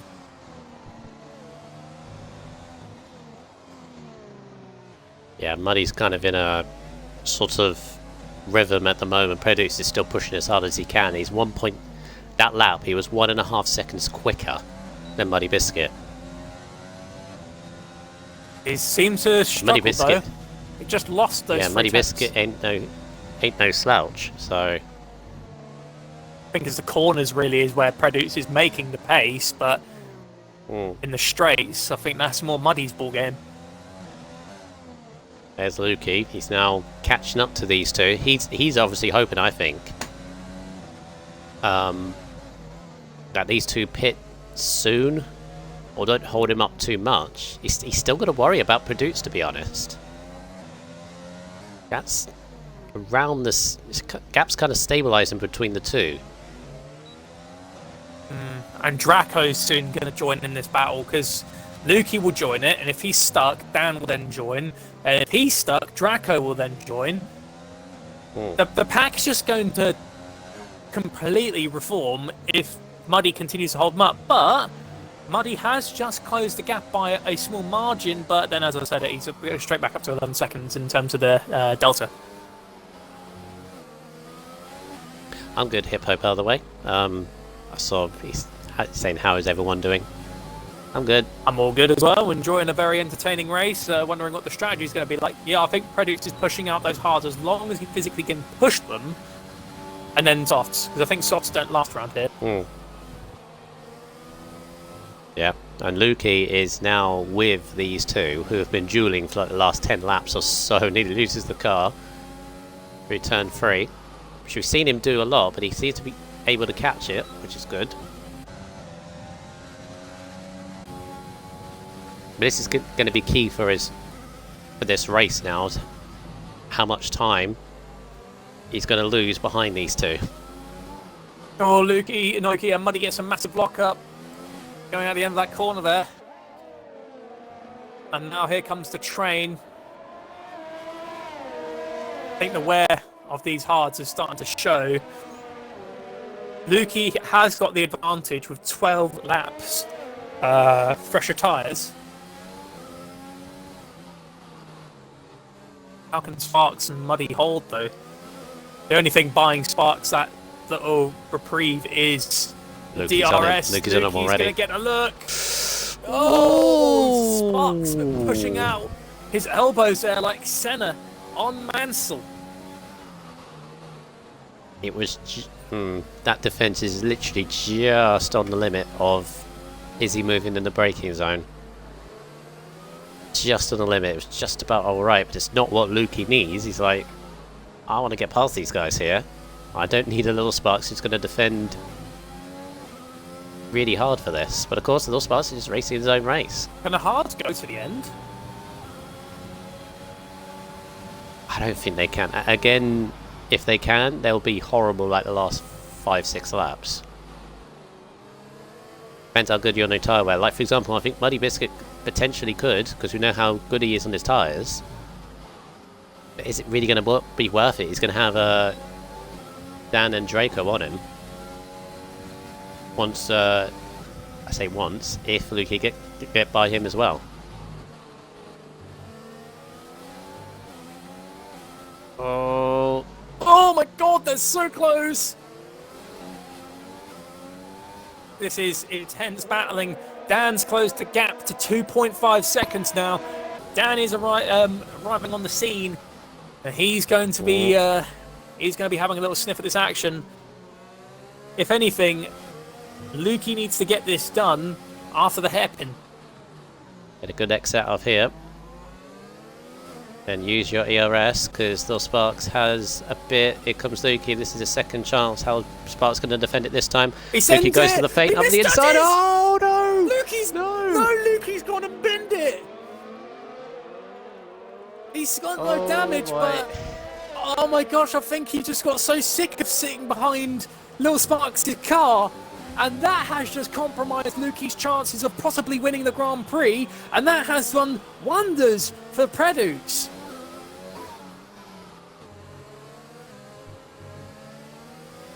Absolute wonders. Now put Dan and Draco ahead of him as well. He has the ability to regroup and probably get back on these guys. But as you say, it's ease off the pressure of Muddy and Little Sparks and Predukes. Predukes is still leading this race. 12 seconds up from Muddy Biscuit at the moment.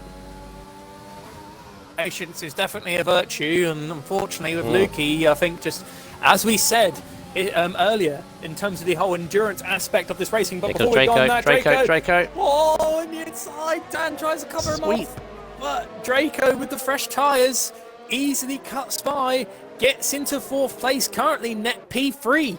Because he needs to stay within the penalty window of Little Sparks. He'll jump into 3rd. But I imagine Draco's not going to just sit there with 3rd. I reckon he'll join this little train that's been formed by Muddy. He's going to fight for 2nd. And if Muddy falls down a position, that will be better for Lukey, though. It'll minimise that damage that he just sustained from accidentally outbraking himself. Luckily not hitting the wall, because, you know, that would have been completely game over, but he certainly lost time. Apparently, according to Easton, Haas can go to the end from lap 5. Hang on, let me just quickly check the race director. They pitted lap 4. Dangerous Dan has just probably lost out on maybe getting that podium, because he just collected a 3-second time penalty. Just checking Predukes, he did pit on lap 4, but then again, there was a safety car. So I imagine it did buy him a couple more laps worth of life for the tyres. So I've just been on board with him. They don't look healthy at all.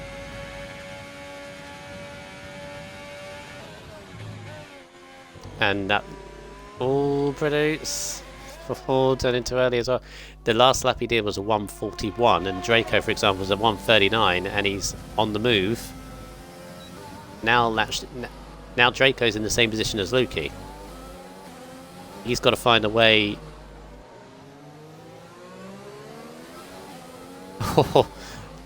That's another thing as well. According to Easton, there'll be low 90% wear on the tyres. So definitely going to be doing a me in terms of trying to push the tyres out. So Lukey has managed to recover enough to catch back up to the pack. He's right on the back of Dangerous Dan.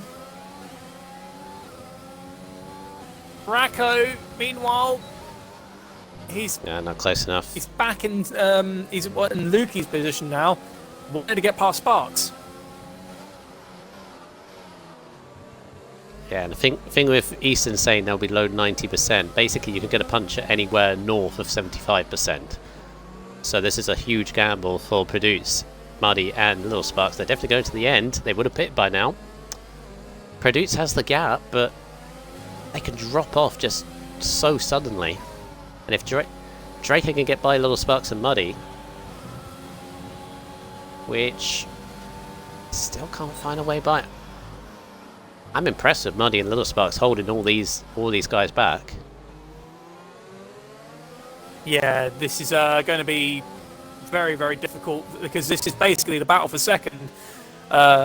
If Preduce's tyres are okay, Preduce can take it to the end. The furthest off of this tyres go, and this is just from my personal experience in China. Oh, Sparks is getting a look on Muddy. Muddy locks up. Sparks touches the back. That allows Draco to get a little bit of a little go, but Draco doesn't choose to make an attack. He just bides his time. But I was about to say, it's the furthest off in tyres go, and this is just from my experience, 94% I've ever pushed a set of tyres to. No! Little Sparks, no. I'm getting back. Please, Okay. please. Oh, that's gonna No! That's wrecked his race. Of course, Draco and Dan won't complain, nor would Lukey, but Sparks is gonna drop. No, Sparks! That was an admirable drive. No! So, here's the big battle now. If Preduce gets a puncture and Draco gets past Muddy, Draco could win the Grand Prix, but he's got to pray that Preduce's tyres explode. The RS assistant. I feel again. Look at the back end of Muddy Biscuits cars all over the place. And what Sparks didn't have compared to Draco is tyre life. Draco's got that tyre advantage. State of those rear tyres. I'm on board with Draco. Look at the state of Muddy's bid. Oh! Draco nearly. There's lines forming on the back of that car. Look at that. They still got 4 more laps to go. Sparks was literally Muddy's defence. That was well said by Millsy. Sparks was still trying to attack Muddy, but what stopped anyone else from attacking him was Sparks. And with Sparks out now of the top 3 battle, it has made him completely vulnerable. Who would have thought a rival who was attacking him on track was actually his first and last line of defence? Yeah. And Muddy struggling for all-out grip, but Draco doesn't seem to be trying to... Yeah, he got a good exit, but Draco's just staying patient. He's just choosing not to get a look, break the dirty air. He's just playing a patient game at the moment. Produce. Again. 41. He's doing mid 41s. Is Produce, but again, if Draco can, what again? Then he losing it into the wall, and again that last corner is grip. Draco gets the better run. He's not using ERS. No, he's not. But he was getting a look there, breaking that line of dirty air. Muddy locks up. Draco has to downshift and back off. He's got a worry for Dangerous Down right behind him, and Lukey now has joined the battle again. Draco, there you go. There's the ERS and the DRS. Draco's going to make the move. Muddy tries to hold the inside line. Round the outside goes Draco. Draco takes second place, and now Muddy's fallen down to third. Yeah, now he's going to have Dan and Lukey all over the back of him. Oh. Right, so this is now the question. With 3 laps to go, Draco's got to catch Produce at the rate of 3 seconds a lap plus. Can he do it? Well, he's already cut down from 13 to 12 seconds. He's definitely doing it, because as Draco's just gotten to the end of the second DRS zone, it's now 11.9 seconds. All he needs to do is get 9 seconds, under 9 seconds, to break the gap, to beat him in the penalty. Lukey! Lunge on Dan! Oh. Lukey's getting a bit impatient. I think he's a little sick of seeing the back of gearboxes. He'd rather be in front of them. Oh, those lap times. He's now in the 42s. Mid 42 for Produce. Meanwhile, Draco does 38. a 39.8. He's going quicker, but is that gap going to be a bit too much? He's got another 2 laps. He's still got to push. he was nearly 3 seconds faster than Produce on that lap alone. This is big for Lukey. This is championship potential here. We've still got plenty of races to go, but he needs to beat Muddy here. He's got Dangerous Dan in between. He's going to go for the lunge. He's done it again. No, he's pushed that late move. I'm very surprised that didn't end badly, but unfortunately nudged Dangerous Dan off the track. It's just a slight rubber tyres on the exit. Produce's tyre wear Just about. is so bad right now. Sorry to cut in. He's actually having to take lines even more carefully, and right now the gap to safety to winning the Grand Prix is 6.4 seconds because he has a 3-second time penalty.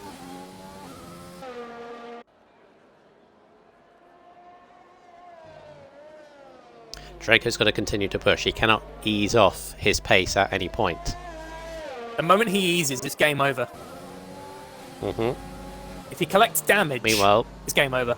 Lukey's all over the back of his championship rival Muddy Biscuit, who is struggling on his tyres now. This is basically what Produce like, minus the gap. Look at, it's 8 seconds now with Draco. He's This is so reeling him in. close. This could be Hungary 2019. What was that? What was that last lap by Produce and then Draco? Right, so Produce last lap did a 42.2. Draco on the last lap 39.3. Spain 2021 as well. Yeah, you say Spain Millsy, 2021 as still well. lap Yeah. and a half. The gap to Lap safety. and a. It's going. Here comes Luke. Here comes Luke. Here comes Luke. Trying to go on the outside. Feints for the inside. Oh, the rubber contact! tyres. And Dan! Lukey's And Dan's got making him. a move around the outside. What a move from Dan. Oh, Dan did not waste any time there, taking advantage of the limping McLaren. pressure tyres or not. What a move from Dangerous Dan. Right round the outside there. Milan going for the fastest lap. Why not? He has that ability to, but he has to do it on the last lap. Meanwhile, Produce has only just gone to the end of the second DRS straight. The gap to safety is 3.2 seconds on the second to last lap. In this lap alone, Draco needs to find 3 seconds.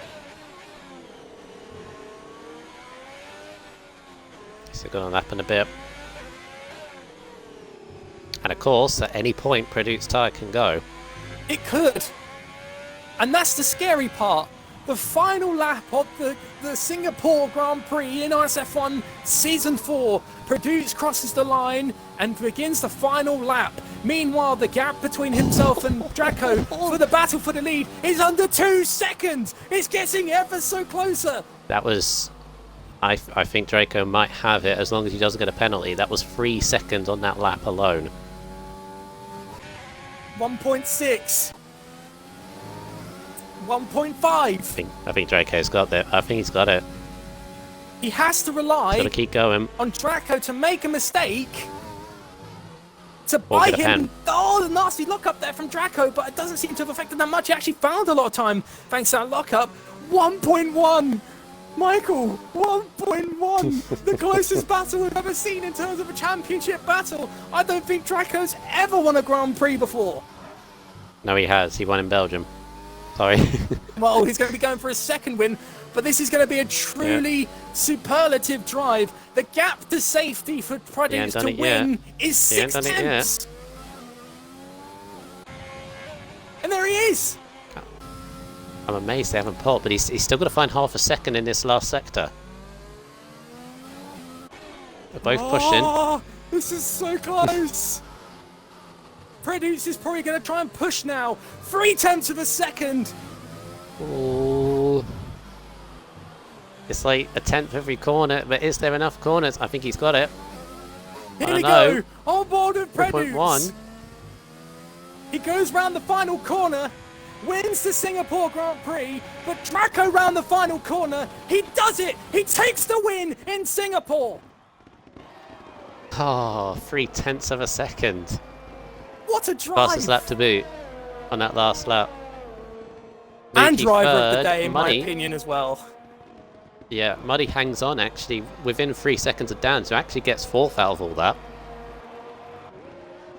Oh my. And 5th, Hardy 6th. Little Sparks. Even managed to pass Milan, because Milan pitted for the fastest lap. Well, he's not going to keep it because of penalties, but Milan going to get the fastest lap on the last lap. And Little Sparks never rejoined. I feel really sorry for Little Sparks. He was going to be in the middle of all that. The fireworks going off, lighting up the last couple of corners. Is Milan going to get the fastest lap? He does it. Yep. I have to soft say, course. that drive from Draco was probably one of the best drives I've ever seen in terms of a battle for the lead. He was out of the points at some point, and then he pushed his way back, got past Muddy Biscuit. It's just unfortunate what happened to Sparks, but that was what I think Sparks disconnecting is what gave him that perfect shot to win. 3 tenths of a second. I thought for a moment that Producer's only going to hold on to it to by mere thousandths. Very good race. Very good race. Who needs? I mean, 18, 19 drivers is nice, but bearing in mind that race had 11 drivers. And that's still pretty much, obviously, with the two early retirements. Yeah. Oh my god! What a finish! That's close. I got to give credit to Produce, considering he pushed those tyres so long. Was doing what 42s, 43s in the last couple of laps. To miss out on the win by 3 tenths of a second, and the fact he's missed out because of a penalty, I know that feeling. Very good. In terms of championship, Primus, Lukey gains 3 points. Which does close that gap down. But when Lukey scored 12, Muddy scored... no, he scored 15. Muddy scored 12, so, you know, for the moment, Muddy does still hold the lead. Gap will be 17 points going into Russia. Still there. We're just chipping away. We're just waiting on the top 3 to join the party, and we've got Draco, we're waiting on Produce, and we're waiting on Lukey. But to be fair, I don't know if Produce will join because... Oh no, there he is. Right, we'll just wait on... Going for pole position, I don't know why he wouldn't. We'll wait on Muddy, hopefully... No, Lukey, sorry. Lukey. We'll get Lukey in. Not joining for some reason. If Lukey doesn't join, how do you want to play it in terms of interviews? Either or. I mean, Lukey should join a little bit. It's just probably relaxing a little bit or taking a breather because, again, one thing with Lukey, knowing Lukey, he will be very frustrated with that mistake he did on trying to overtake Little Sparks. Let's go and start with Produce and yeah, we'll start with these two. Maybe Luke don't want to. Yeah, maybe he doesn't want to. Yeah. So let's start off with you, Produce. So I'll do Produce. You do Draco. Produce, you qualified on pole. You made an interesting call early on in the Grand Prix after the safety car for the first 3 laps. You decided to pit for the hards, and you stuck on them to the end. And you looked like you was probably safe from the fact that Lukey pretty much almost just ate the wall. But then suddenly, looking like you could possibly have secured your win, Draco just put you under such incredible pressure. And obviously, I know it's a bit disappointing for you because you lost the lead by 0.3 of a second, but on our end, that was the closest battle that myself and Michael have ever seen. But how is it on your end, mate?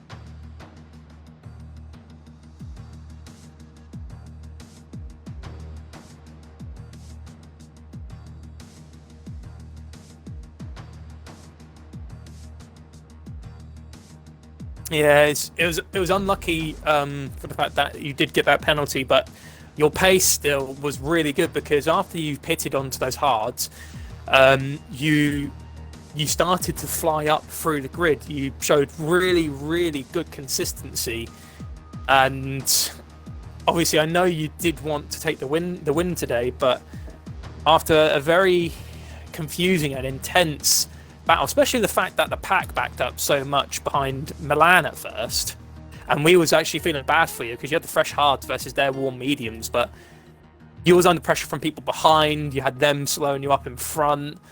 You know, there was so many packs that has been made, one by Milan, one by Muddy, but you know, just as much as really gutting, you still got second place. I know you wanted to win, but it's still in the top 3. And now the question is, you said Russia, correct, Michael? Are you feeling like you want to try and come back in Russia and try and get redemption for that and come back with that win?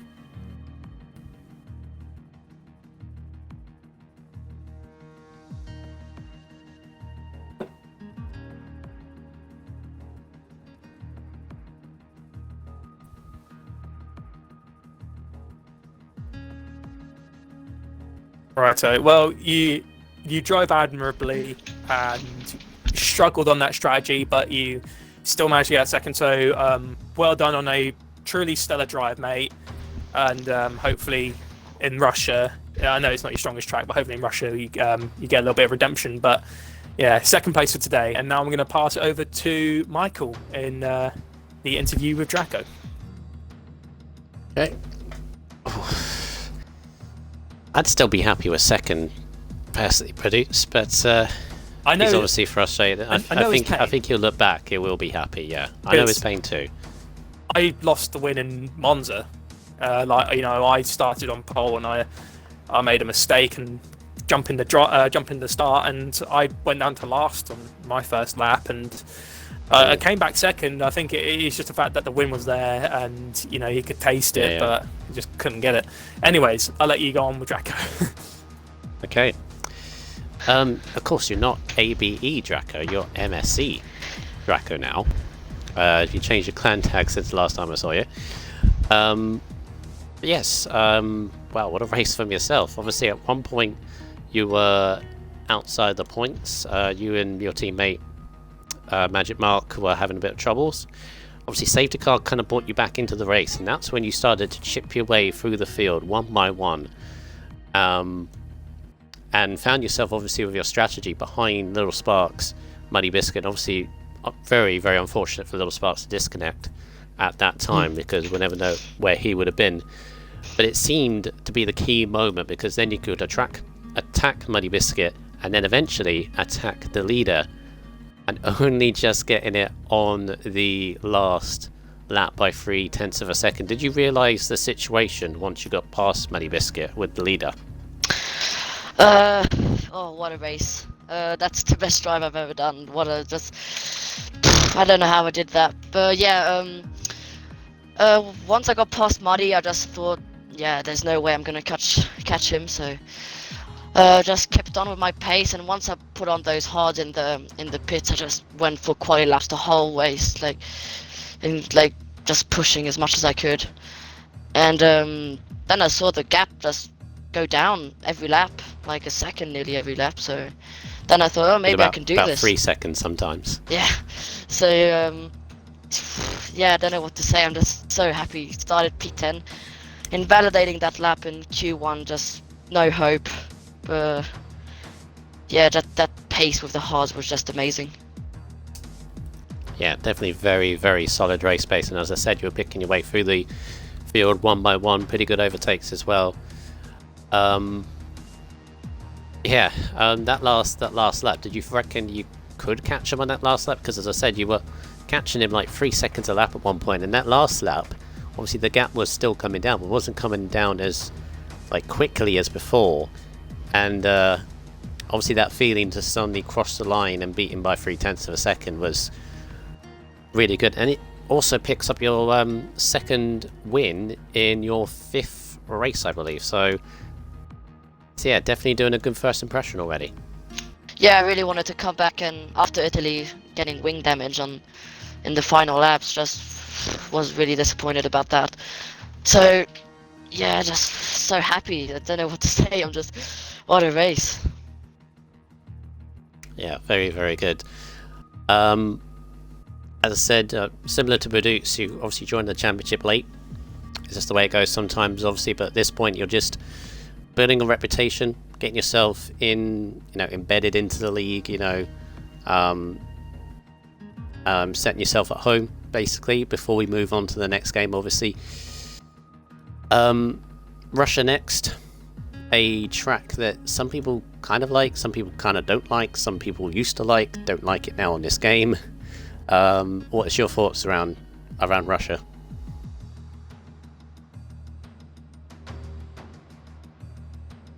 Echo? Yeah, sorry, that I cut out. Sorry, I didn't get that. Sorry. Sorry. So, what's okay. your thoughts around Russia? What's your thoughts around Russia? Because obviously some people like it, some people don't like it. What's your thoughts? It was a good track for me on the last game, F1 2019. But I haven't even done a league race, I think, in Russia in this game yet. So gonna be interesting to see when I practice, and don't really know if I like it or not. But hasn't been my greatest track. But yeah, still a fun track, and I'll do my best. Sweet. Any questions from you, Promise? Well, I think you pretty much asked all me. Actually, no, here's my main question to you. Are you going to watch that race back? I'm gonna watch it 100 times. Well, I just have to say, though, not many people could achieve what you did today in league racing, because it's very difficult, especially when you get caught up in the packs, like what's happening with Milan and Muddy.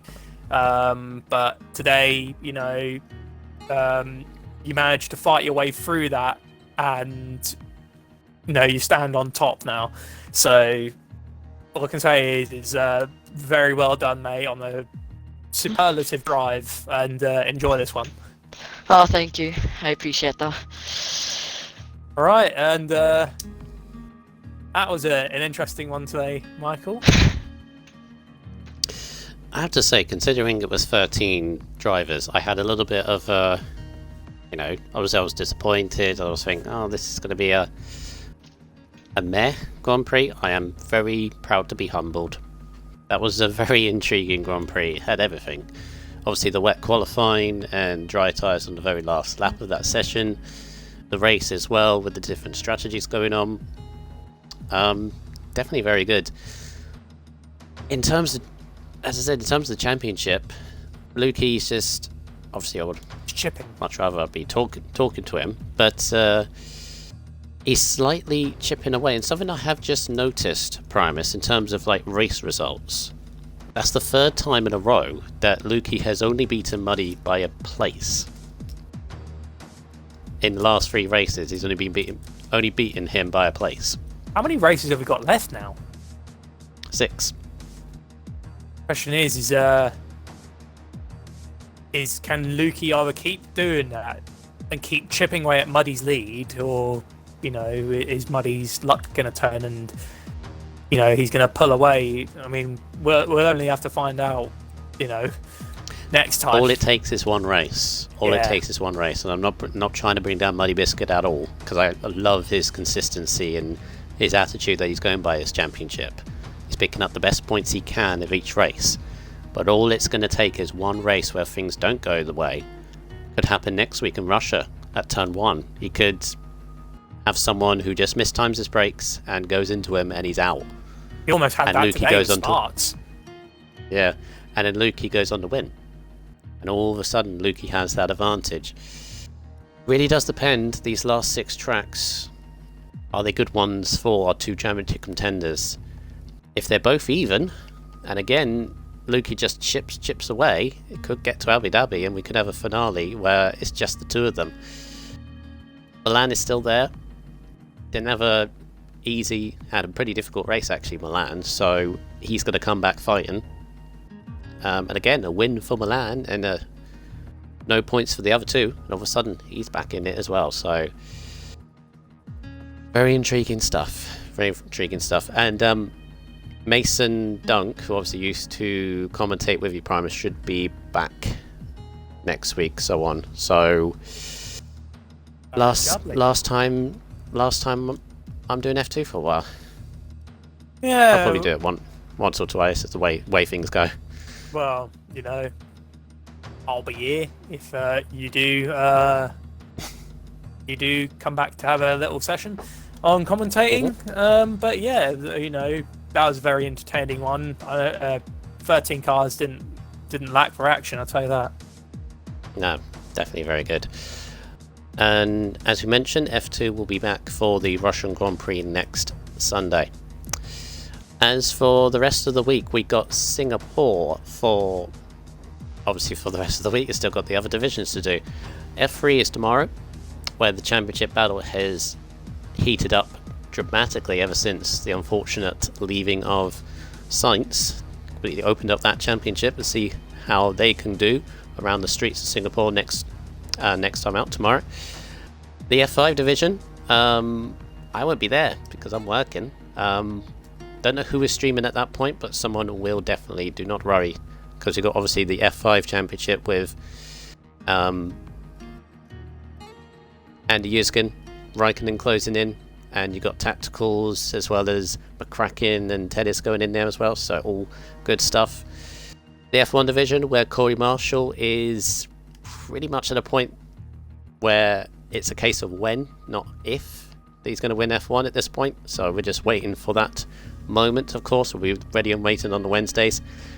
And here we go to F4.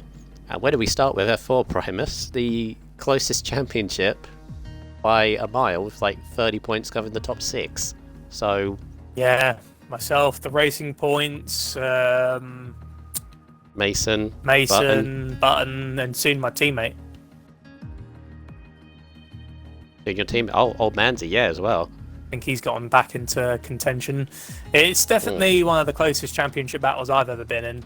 It's nice on my last season that we get such an amazing battle. And I've already got my highs and lows, but like the fact is even if I don't win the championship, I'm going to fight for it. But I claimed a race win, which I never even thought I would do. So I've already hit a nice high point. I'm still going to fight. Yeah, of course. Right, so that's all to look forward to. But until next time, thank you for your company, Primus. You're welcome. Good to be here. And take care, as always, everyone. And see you next time.